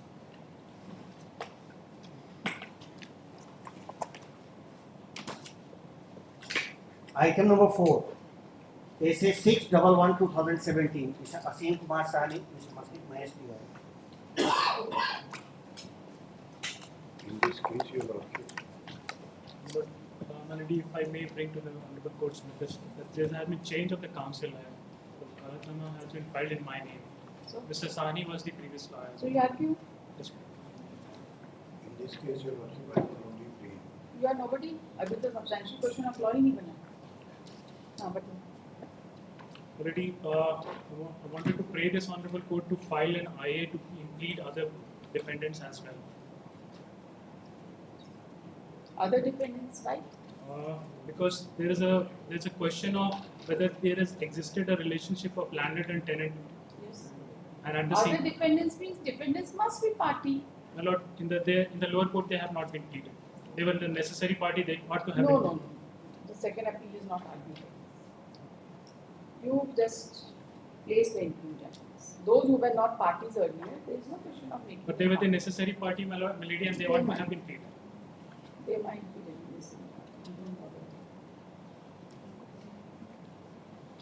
Yes, please. My lord, my lady, the prima facie, my first question of the law is that there never existed a landlord or tenant relationship between the appellant and the defendant. Okay. The second question was, which is the one which is the amongst the questions of law that you have made? Kindly Yeah. point out, or you want to? I'll read out all of the questions of the law. Not all. They How begin many from page questions of number. law? Yes, my lady. It's begin from page number. इतना substantial question of law बनता है क्या? It's up to the honorable court to take one of No, them. no, no. You are tell us what is the substantial question of law. You are Vidwan Adhivakta. अपनी विद्वता दिखाइए. My first question would be there was no notice of the atonement between the parties, between the previous landlord and the tenant. So there was no notice of the atonement. Okay.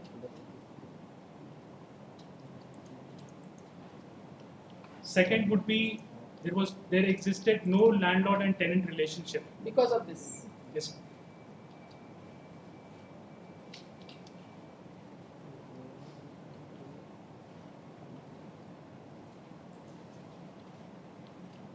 Yes.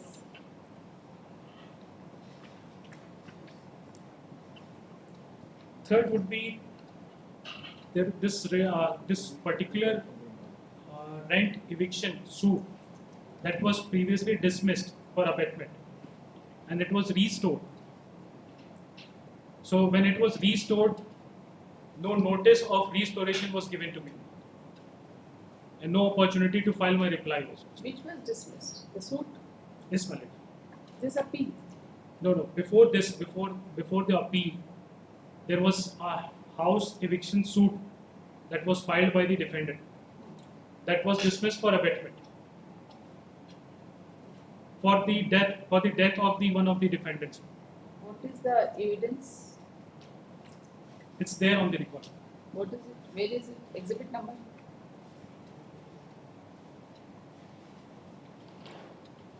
Exhibit? You just come to page number 24.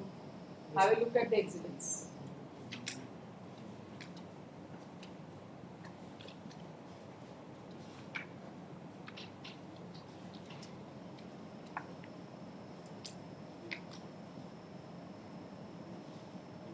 Where is the story of abatement?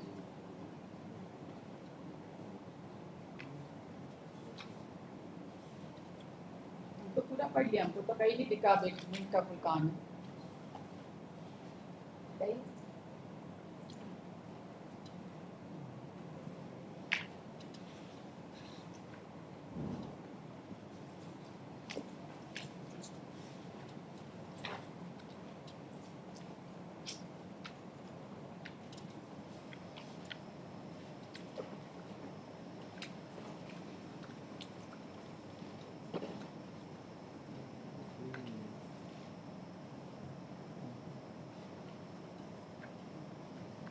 Show me one word abatement from the entire records.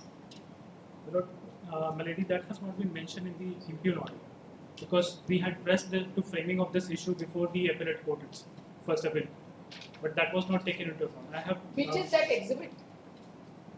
Shows that there was abatement. Show us.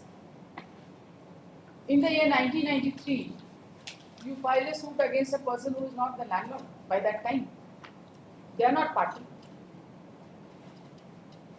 No, my lady, the defendants in the instant case, in the instant appeal, they had filed a suit for the eviction.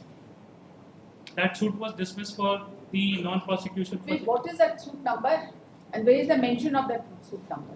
And where is that exhibit?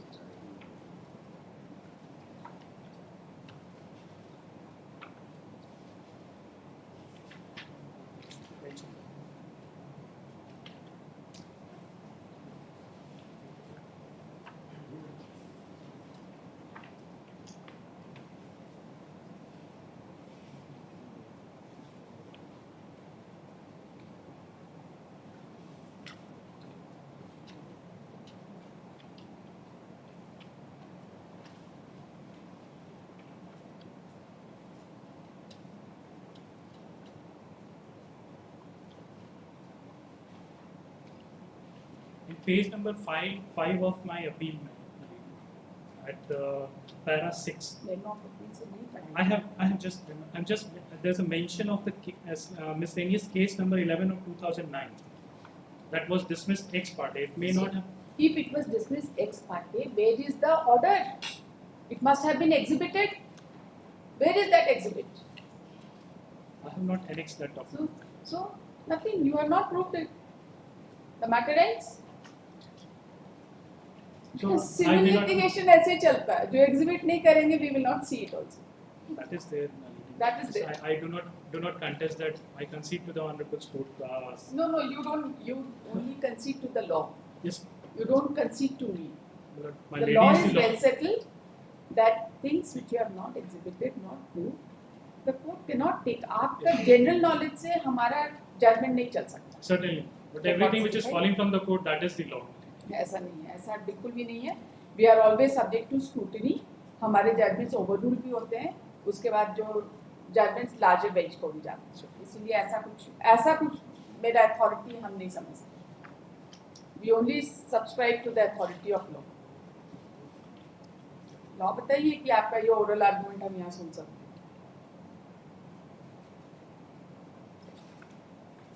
कुछ नहीं आपके case में. आपको जो पढ़ना है पढ़िए. So these are the two grounds that the prima facie that I'll be pressing. दूसरा ground I will not even acknowledge unless you show me from that judgment. Since I've just been handed over the file, so I've got a command of all the resources and all the instructions. No. So that may be taken into account. Otherwise, No, the first two, it can't be taken into the first two things that can be taken into account, that the notice, there was no notice of the atonement, There is no And- requirement of notice of atonement. and there existed Law no dictates- relationship between the landlord and the tenant. Law दिखाइए. Show me some law. But how would I believe that this is the new landlord when I have no notice of atonement was there? You were duly intimated. That was not intimated. Let's That see. has not also come on record also. Let's see.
You just have a look at it.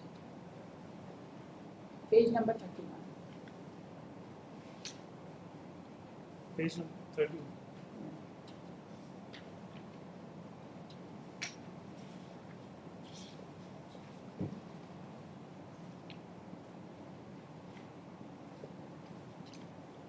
Just at the top.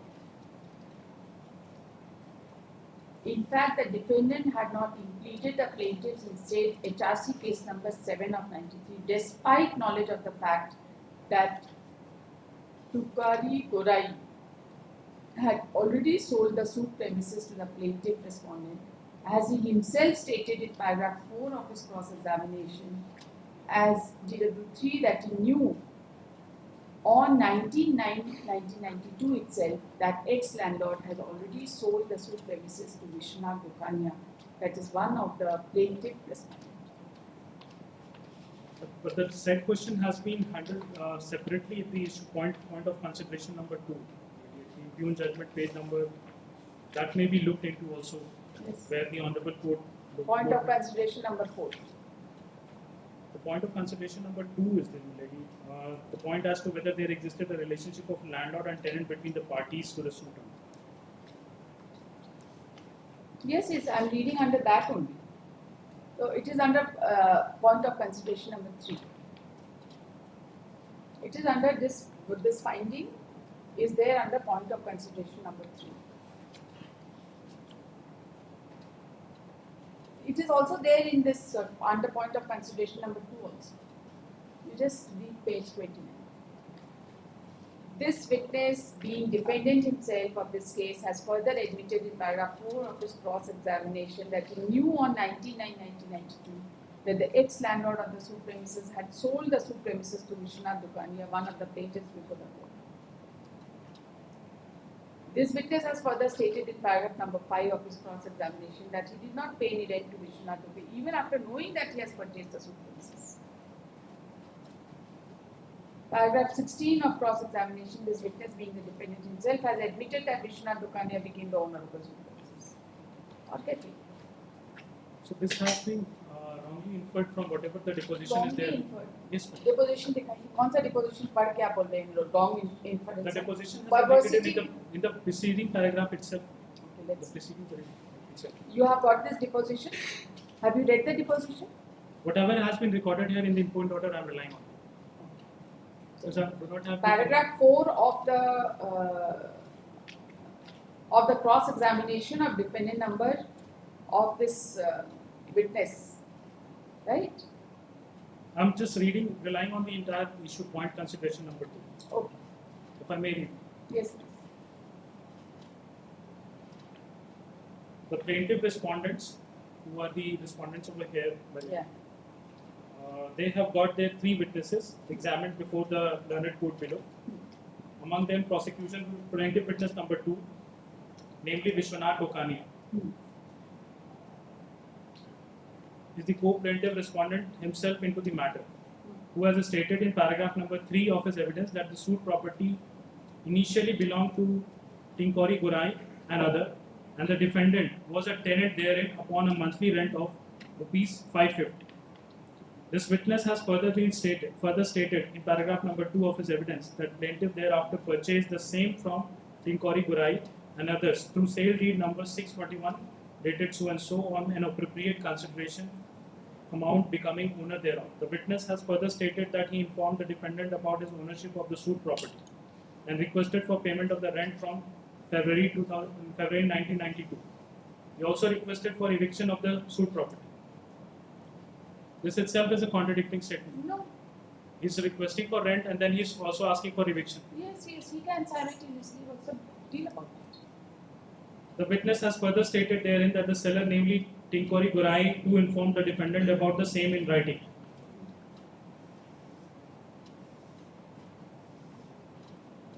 Already there is no reference of any exhibit over here. Need not be. It's an admitted fact from your cross-examination.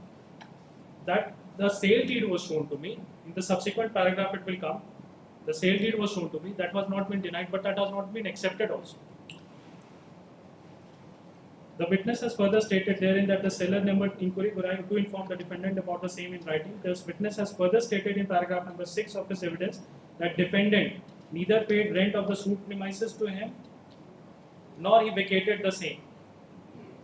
This witness has further stated in paragraph number 9 of his evidence that he himself resides in the tenanted house and as such he needed the same for his personal use.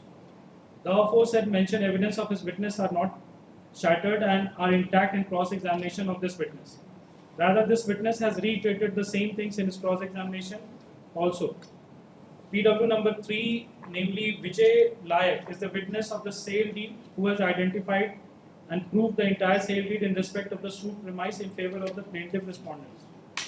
On the other hand, witness number 1, Kamla Prasad Rumta, examined on behalf of the defendant, has stated in paragraph number 3 of his evidence that Rajendra Saul, that is defendant, is a tenant of the suit premises since 40 years. The witness has further stated in the same paragraph, the owners of the suit premises are Tinkori Gorai and his brothers. PW number 2, that is plaintiff respondent, has also admitted the same and has further stated in his evidence that he has purchased the suit property from Tinkori Gorai and others through sale deed number 641 dated so and so. The sale deed has not been denied by the defendant or his witness, but it has not been stated here that it has been accepted by them. Now we listen to the order. The contents of the paragraph number 4 of the Substantial question of law तो बिल्कुल ही नहीं बनता. Question of law भी नहीं बनता. Second appeal number 611 of 2017. Heard the learned counsel for the appellant. This appeal has been filed against the judgment and decree dated 6/6/2017 within bracket decree signed on. if I may intervene with the consent of this. There are certain records which are not at my command, so it may take one day only to have those records at my command. It would be in the interest of the justice. At the threshold, you did not pay for that. Because that point is there that while the substitution of the Prayer rejected. Second appeal number 611. so that may be recorded in the order. From where do I record? My submissions may be From recorded. where do I record? That Your submission, there is nothing. because I have made in the pleading. Where is the pleading? In the pleading I have made. Yes, where is it? Which paragraph? I'll show you. At page number 5, para 6. What is it? For the learned trial court also committed a serious mistake, firstly by allowing miscellaneous case number 11 of 2009 ex parte by adopting a procedure unknown to the law and passing an ex parte judgment, and thirdly by not invoking the procedure for adjudication of facts, pleadings and evidence as well.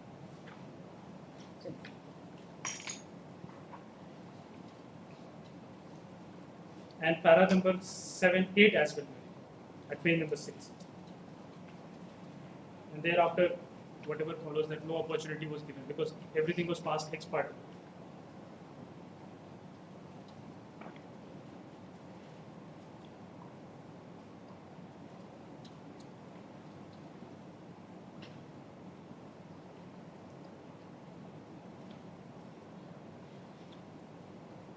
What is this? Learned courts below further urged by adding the name of deceased husband of the applicant without any basis. What is it?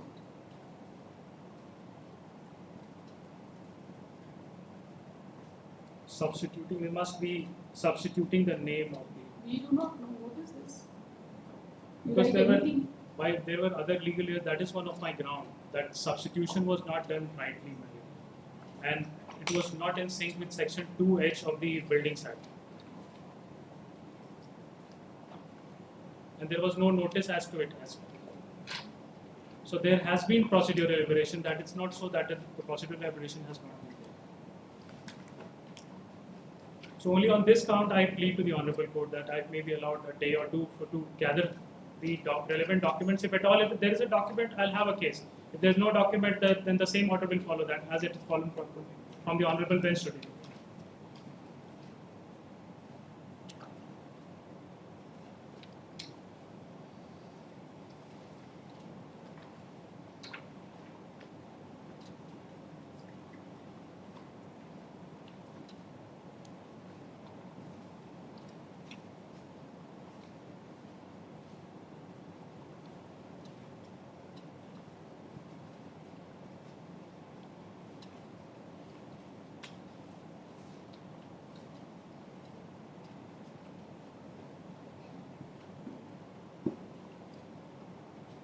Who died? The husband died. Name? That has not been also given. That record is also not given. Only just the husband of Shada Devi. He was the actual in possession of the tenanted property. Who is the appellant? The appellant is Shada. So, Melody who at the first. who was the party in the suit? Sarda Devi. No, it was the husband. It was the husband who died. No. That time. Nirmala Devi versus Sarda Devi. Yes, ma'am. So, In the first eviction case, it was against the husband of we do Shada. not know first eviction case, second eviction case. The party in the suit is Nirmala Devi and Sarda Devi. That she was subsequently substituted. Who was substituted? The husband was substituted. Husband is not the party in the suit. The suit was initiated against in the name of the husband. We do not know. Nirmala Devi is also there. The Sharda Devi is also there. Nirmala Devi is the opposite party. Yes, she is there. See She's the opposite very party. much there. I do not have any contention with regard to that. The only submission that I want to make to this honorable court, that Sharda Devi was substituted. She was not the original one against whom the eviction suit was initiated. It was against her husband. And after that, she was substituted, and that notice was also not served upon us, so that other legal heirs could come and contest that. So Sharda Devi remained unrepresented before the court. Yes, my lady, that is what I gather from the pleading today. Pleading means? I mean, my appeal. No, the appellant had argued the case. Your counsel was there. Yes, my lady, in the first appellate court, it was there. And what about trial court? The trial court, she was substituted. Trial court, before the trial court also you were represented? So it was subsequent, when the husband died, the suit was dismissed for abetment. And then they substituted. Then they substituted with the name of the Sarda Devi. And she was not served notice and she was not heard at that point. So against which we came to the first appellate court. And first appellate court, we made representation. We made representation to this effect also, that was not considered, that this was one of the questions of the law that we wanted the appellate court to consider. But that was also not considered. So that is why we are here before this honorable court. That the first order itself, where the appreciation of the evidence was to be taken into account, that went ex parte. The witnesses have been examined. How do you say it was ex parte? My lord, it may so have happened that a part of the proceeding would have already been concluded, and after the time the husband was substituted with her name, the judge pronounced the order, and we may not have been there in the final argument. So I'll have to gather all these missing lines between and only then it would be a better representation from my end. So these are minor aberrations. Otherwise, Second appeal number 611 of 2017. Heard the learned counsel for the appellant.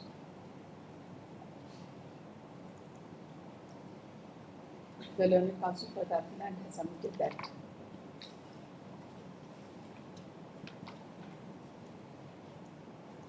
the suit property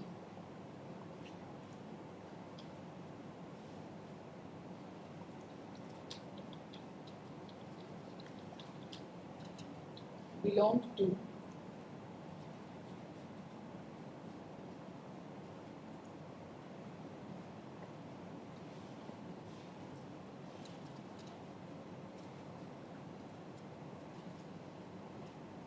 one Ting Paudi Orain,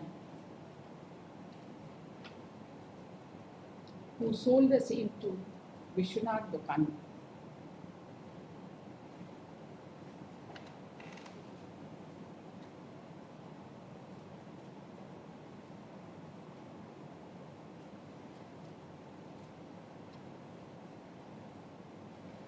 But there was no notice of atonement, and consequently there was no relationship of landlord and tenant between the parties. He submits that this aspect of the matter has not been properly considered by both the courts, and consequently a substantial question of law be framed. He has further referred to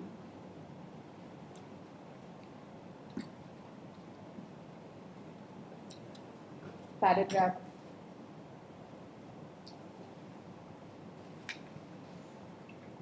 Roman 6 to the memo of appeal. Roman 6, 7 and 8 to the memo of appeal. To submit that,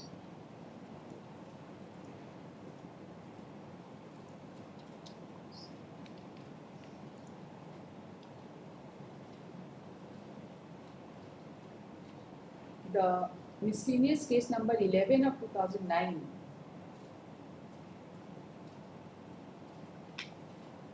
what was this miscellaneous case about? Miscellaneous case number 11 of 2009 This was about the restoration of the dismissed Was- case.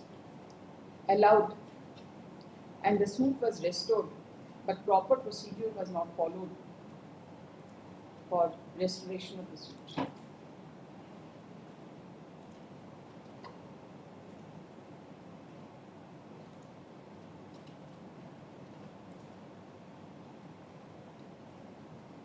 And therefore there has been procedural irregularity committed by the court, and this aspect of the matter has not been considered by the learned first appellate court.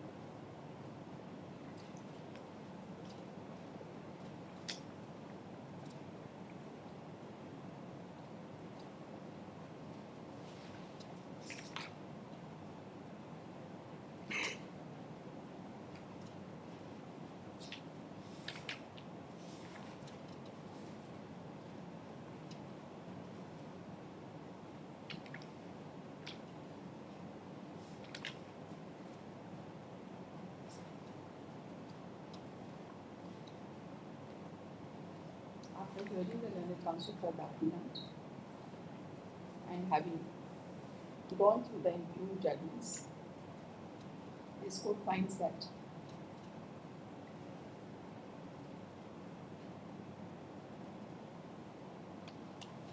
plaintiffs had filed the suit for eviction numbered as title within bracket eviction bracket to suit number 6 of 1994, and the specific case was that they had purchased the suit property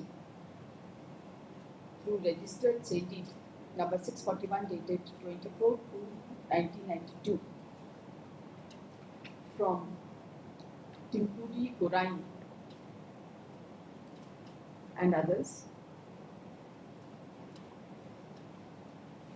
and the defendant was a tenant under Timpuri Gorain and others upon monthly rent of rupees 550 per month.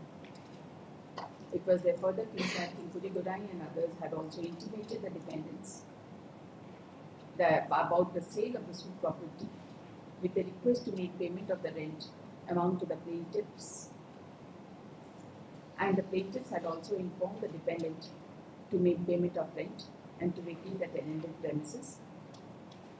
But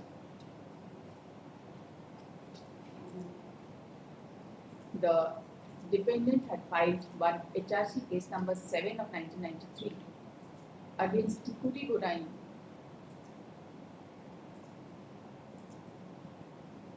alleging that Timpuri Gorain had not issued rent receipt from January 1992 to December 1992, and the plaintiffs were not made party in the said proceedings, in spite of knowing fact that the property was already sold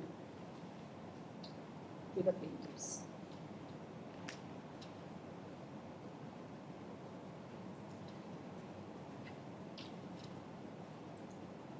A plea of personal necessity was also taken.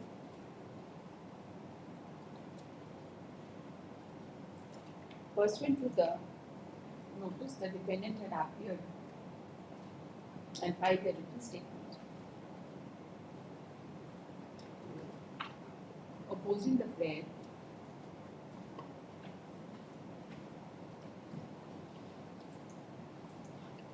and asserted that the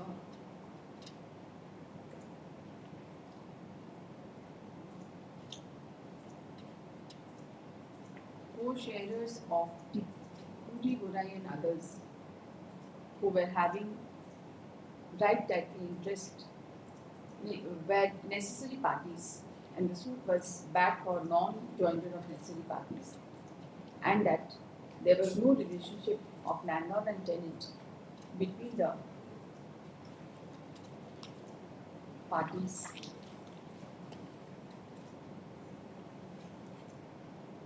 It was also asserted that the suit property belonged to somebody else, namely Fani Bhushan Gorai and his co-sharers.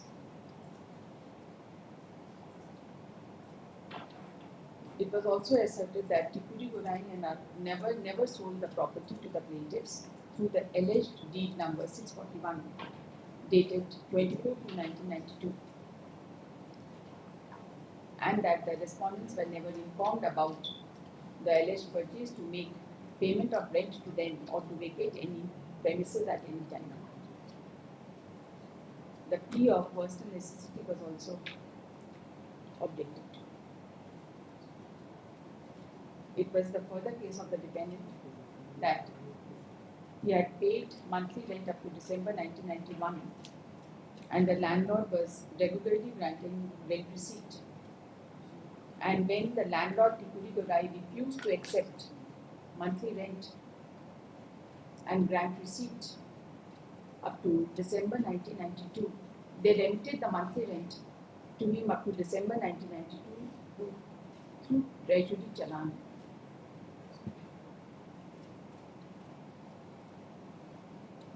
However, the defendant admitted in paragraph 16 of the written statement that the registered letter of Tipuri Gorai was received by him on 19/9/1992. He stated that it contained vague and incorrect information without mentioning the sale of the house premises to Nirmala Devi Durgania, another plaintiff, which created a reasonable doubt in his mind.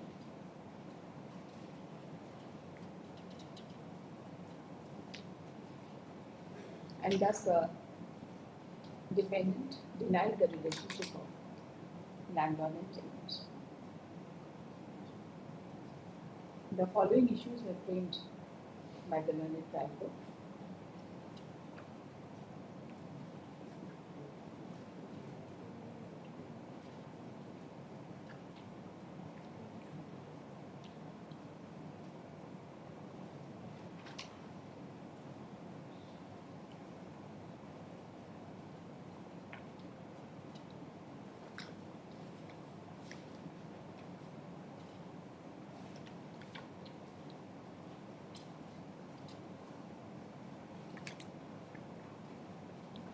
The learned trial court, while considering the plea of landlord-tenant relationship,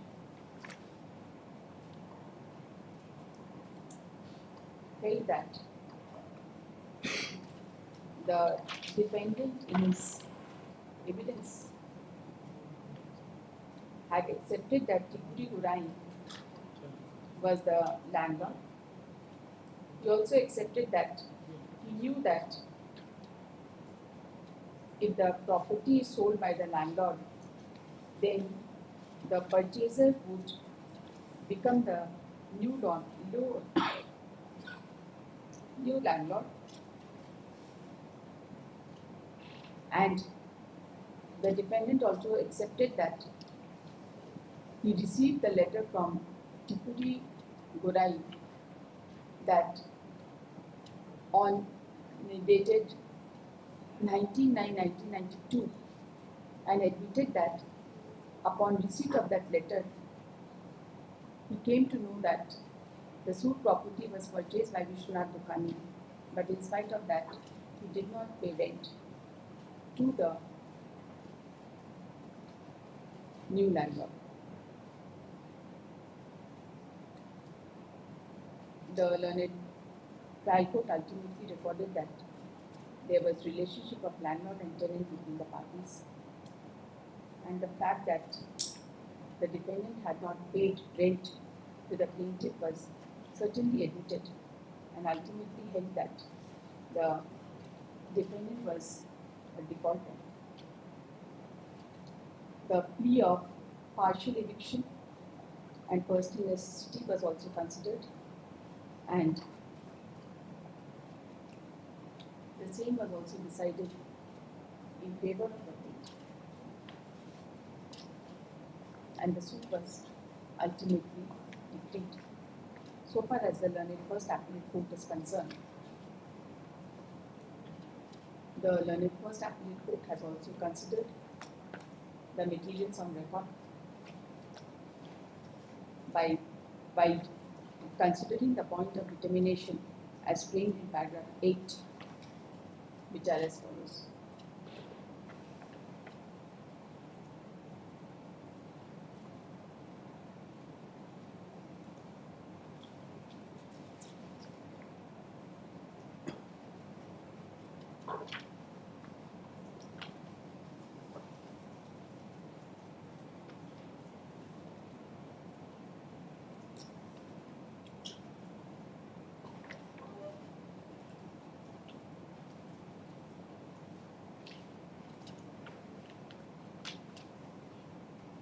The learned first appellate court has also considered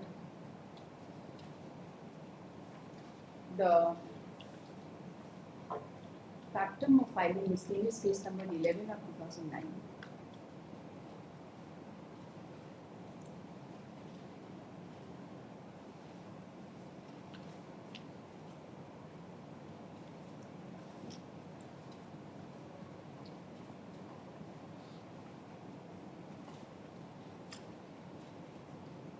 And recorded that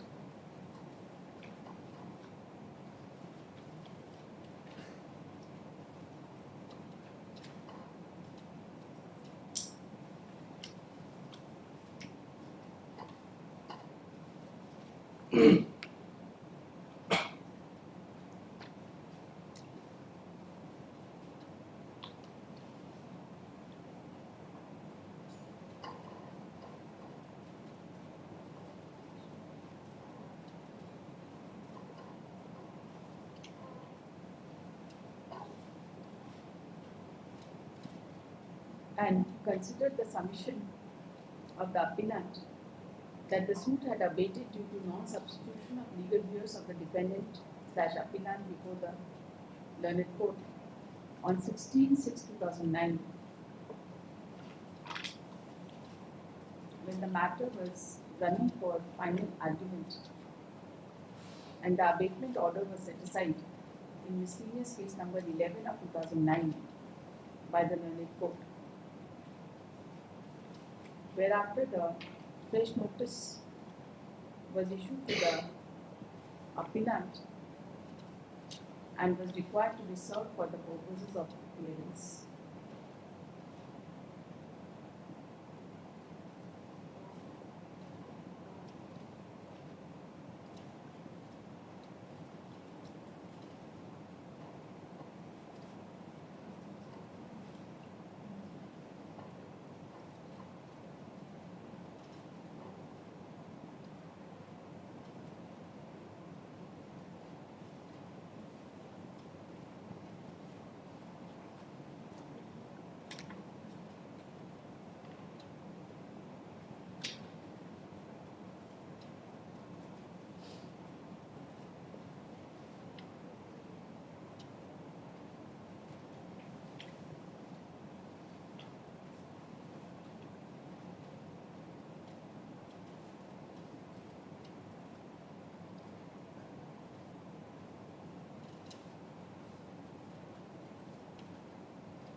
by considering the point of determination number 1, the learned first appellate court has recorded as under para 10C only.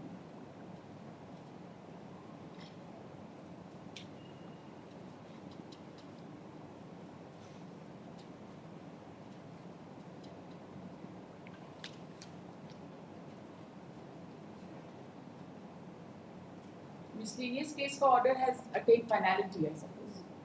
That was not challenged. That was only challenged. No, miscellaneous case का order तो अलग से challenge नहीं हुआ ना. They had filed a review. But that was not challenged as such. That was not Nothing challenged. happened. That review was not challenged. During the course of hearing, the learned counsel for the appellant has submitted that against the order passed in miscellaneous case number 11 of 2009, a review petition was filed, but nothing materialized. Correct? Yes, ma'am. The learned first appellate. The appellant was expecting that the same would coalesce into That's the. it. It doesn't. The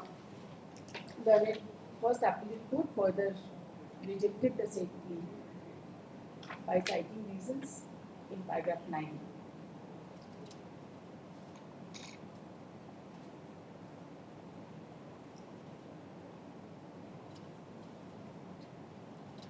By holding that the original defendant was the husband of the appellant and the substitution was as per law, and it was not a fit case for remand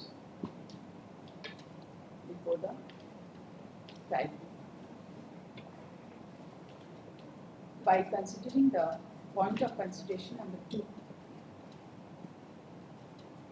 the learned first appellate court also considered the evidences on record, including the evidence of the defendant,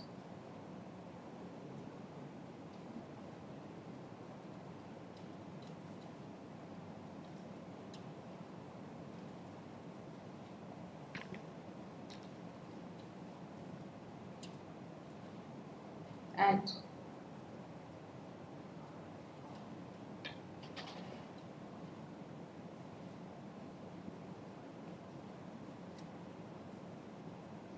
ultimately recorded findings which reveal that not only the plaintiff but also the ex-landlord had informed the defendant that the rent is to be paid to the plaintiff. This court is of the considered view that on the face of the findings recorded, the defendant had enough knowledge about the sale of property by Tripudi Gorai to the plaintiff, and that he was to make payment of rent to the plaintiff. But admittedly, the rent was not paid. This court finds that the learned first appellate court, also after considering the evidences on record, has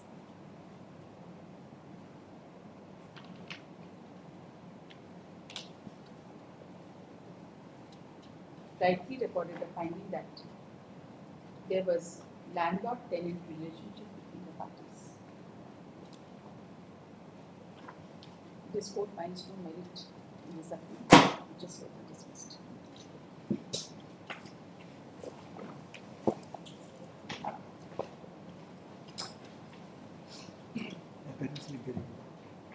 Item number 5, SA 291/2018, Mr. Rohit Roy.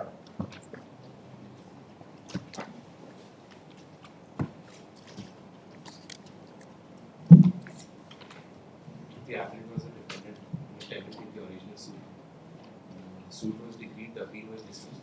There were 2 shop rooms minutes. So far as the other shop room is concerned, the second appeal is already dismissed. Identically placed? Identically placed? Yes. Okay. Second appeal number 291 of 2018. The Learned Council for the Appellant, बाकी background दे देंगे कौन से. The Learned Council for the Appellant has submitted that there are concurrent findings recorded by both the courts, and the appellant, being the tenant, has been directed to evict the premises, suit premises. This means that in the suit, 2 shop premises were involved, and 2 separate appeals were filed before this court. But the parties are different. The landlord is saying the tenants are different. The landlord is same, but the tenants are different. And the other appeal is second appeal number 290 of 2018. He has fairly submitted that. My arguments are very. My arguments are very. I was tenant to one Mr. Balram Sharma. He sold the property to the sister of the respondent in 2007. There was no notice of adornment. That is my only. The Learned Council for the Appellant has submitted that the plaintiff had sold the property, but since there was no notice of Plaintiff had purchased the property from my landlord. okay, the plaintiff had purchased the property from the landlord of the appellant, but there was no adornment, and therefore there was no relationship of landlord and tenant.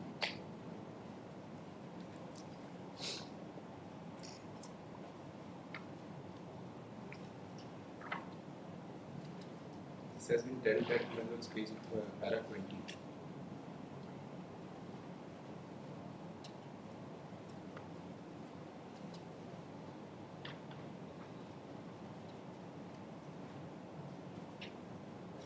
This court has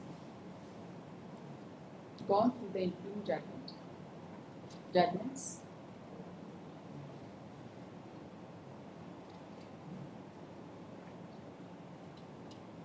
and during the course of hearing, the Learned Counsel for the Appellant has not been able to show any distinguishing fact in terms of pleading or evidence with respect to the shop premises involved in the present case.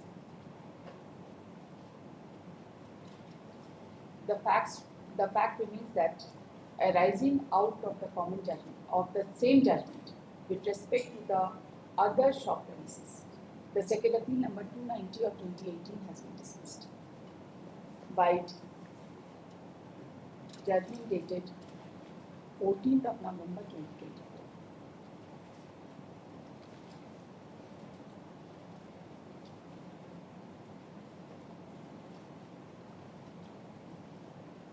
The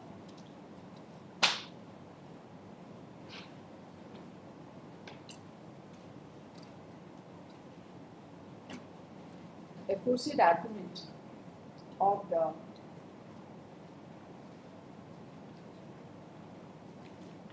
इसी terms से कर देंगे, same terms में, है ना, same type से बना देंगे, same to same. That would be better. Otherwise, it's covered करना मुश्किल. These are everything is same. Yes. Dates are also same. इसमें edit करें, इसमें edit करके दीजिए, ठीक है? इसी से covered है, same type covered. Pencil दीजिए. Spare some time और edit करें. Dismissed. No substantial question.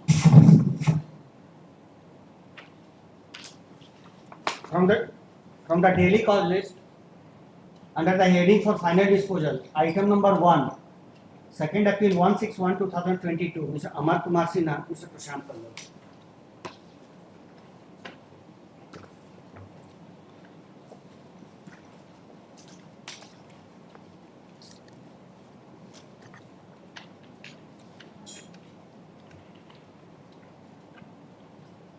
Yes, please. Corresponding. Appellate absent है, आज तो हम डिसमिस कर देंगे केस। बहुत दिनों से कोई केस डिसमिस फॉर डिफॉल्ट नहीं किया, सर बहुत शॉर्ट इशू था, यदि आप देखिएगा इसीलिए तो नहीं आ रहा।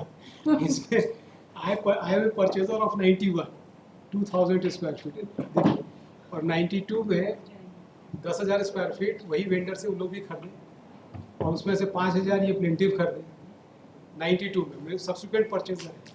अब 2012 में ये सूट लाते हैं कि हम इनके प्रॉपर्टी पे इंक्रोच करने, आई एम फर्स्ट परचेजर 90 में, and see the prayer relief, क्या रिलीफ मांगे हैं, मेरा डीड चैलेंज में नहीं है। अभी तो क्या ही करेंगे, अब तो अपीलेंट एब्सेंट है, और डिसमिस कर देते हैं, अपना रेस्टोर कराएंगे, क्या करना होगा।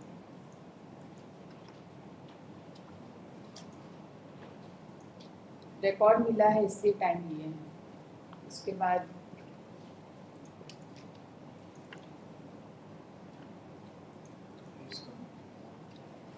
टाइम क्या बोल रहे हैं, बाहर बैठ के देख रहे होंगे, आ रहे हैं तो क्या करें, हम चले जाएं बाहर, बोलिए उनके चेंबर में जाते हैं, सुन के आते हैं।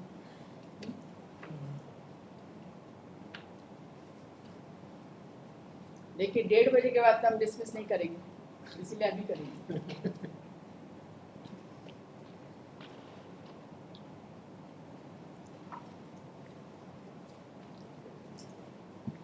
गलत बात है ना, क्या होगा, सूट कब का है? 2012 अच्छा कॉस्ट लगाते हैं, कॉस्ट ठीक है। देखिए सेकेंड अपील नंबर क्या हुआ, नहीं ठीक है, आपको कॉस्ट नहीं चाहिए? हाँ ठीक है, मतलब सेकंड हाफ में हम बोलना चाहते थे सेकंड हाफ सिविल लिटिगेशन में तो पार्टी को बोलना चाहिए कि हमको कॉस्ट दीजिए, तो हम लोग तो एडवोकेट कौन सा क्लर्क एसोसिएशन में डाल देते जूनियर से जूनियर को मिल जाए, हैं। जूनियर को मिल जाए तो ठीक। जूनियर को कैसे मिल जाएगा, लिटिगेंट को मिलेगा कॉस्ट, क्योंकि पेमेंट तो लिटिगेंट करता है ना, he is actually correct, he is entitled to actually the cost. Server. अभी तो पता नहीं, यहाँ तो पर डे का फीस तो सब लोग नहीं लेते हैं, नहीं सर, आप तो लेते ही होंगे, I'm sure। कोशिश कर रहे हैं, अब पुराना क्लाइंट तो देगा नहीं, नया क्लाइंट ये थी भी इंट्रोड्यूस किए। ठीक है, ऐसे number 161 up to 22. Counsel for the appellant is absent in order to give one more chance by way of last interview for this case. कल आ जाइए। Let a soft copy of this order be forwarded to the counsel for the appellant to ensure appearance. तो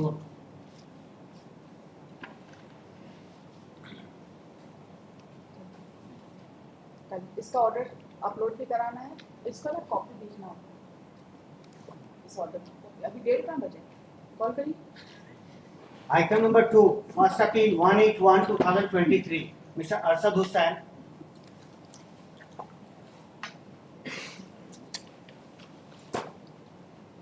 ये सब अगर नहीं हम लोग बोलेंगे तो फिर बहुत ही ड्राई हो जाएगा। Yes, who is there? Appellant absent. तो बहुत दिनों से nobody appears चल रहा है। Service report.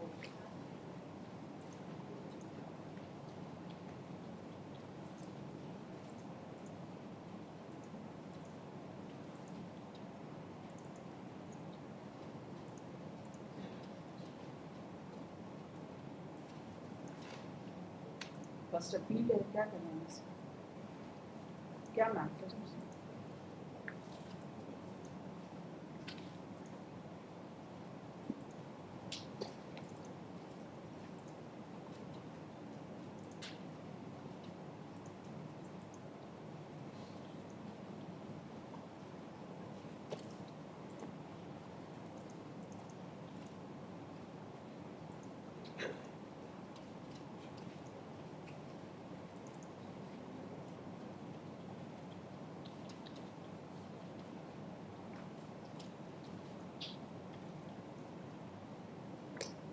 फाइनल डिस्पोजल में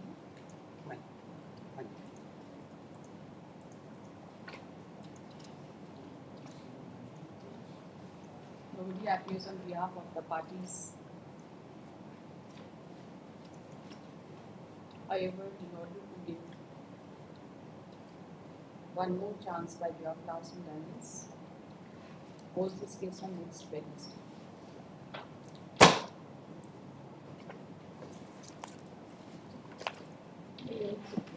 There's a matter fixed at serial number 50. I was praying for. Serial number 50. अभी कहाँ होगा? अभी तो इनका केस चल रहा है। That is a matter thing. घर जाना है, हम लोग को घर नहीं जाना है। नहीं, उतना तो नहीं पहुँचता। 15 में क्या है? Final discussion. WPC is admission. It's an assigned matter. तो मिस्टर वर्मा जिसमें appear होता है। I have informed. In 19 also your lordship, I'll pray if your lordship अभी take नहीं it up. होगा, आप नहीं कोई दिन टेक अप कर लिया जाए। हाँ करेंगे ना। मतलब बहुत बूढ़ा आदमी बेचारा। देखिए उस बूढ़ा आदमी के चक्कर में जो है आप इतना एडजस्टमेंट ले चुके हैं। नहीं वही बूढ़ा आदमी है, कोई और बूढ़ा आदमी। उसका दिसंबर में हो गया। अब हो गया ऑर्डर। नहीं आइटम डेली आइटम 1 में हम नहीं आ पाए, दौड़ करके आए इसीलिए। डेली आइटम 1 आप तो बाहर सुने नहीं अभी तक? नहीं सुन लीजिए। नेक्स्ट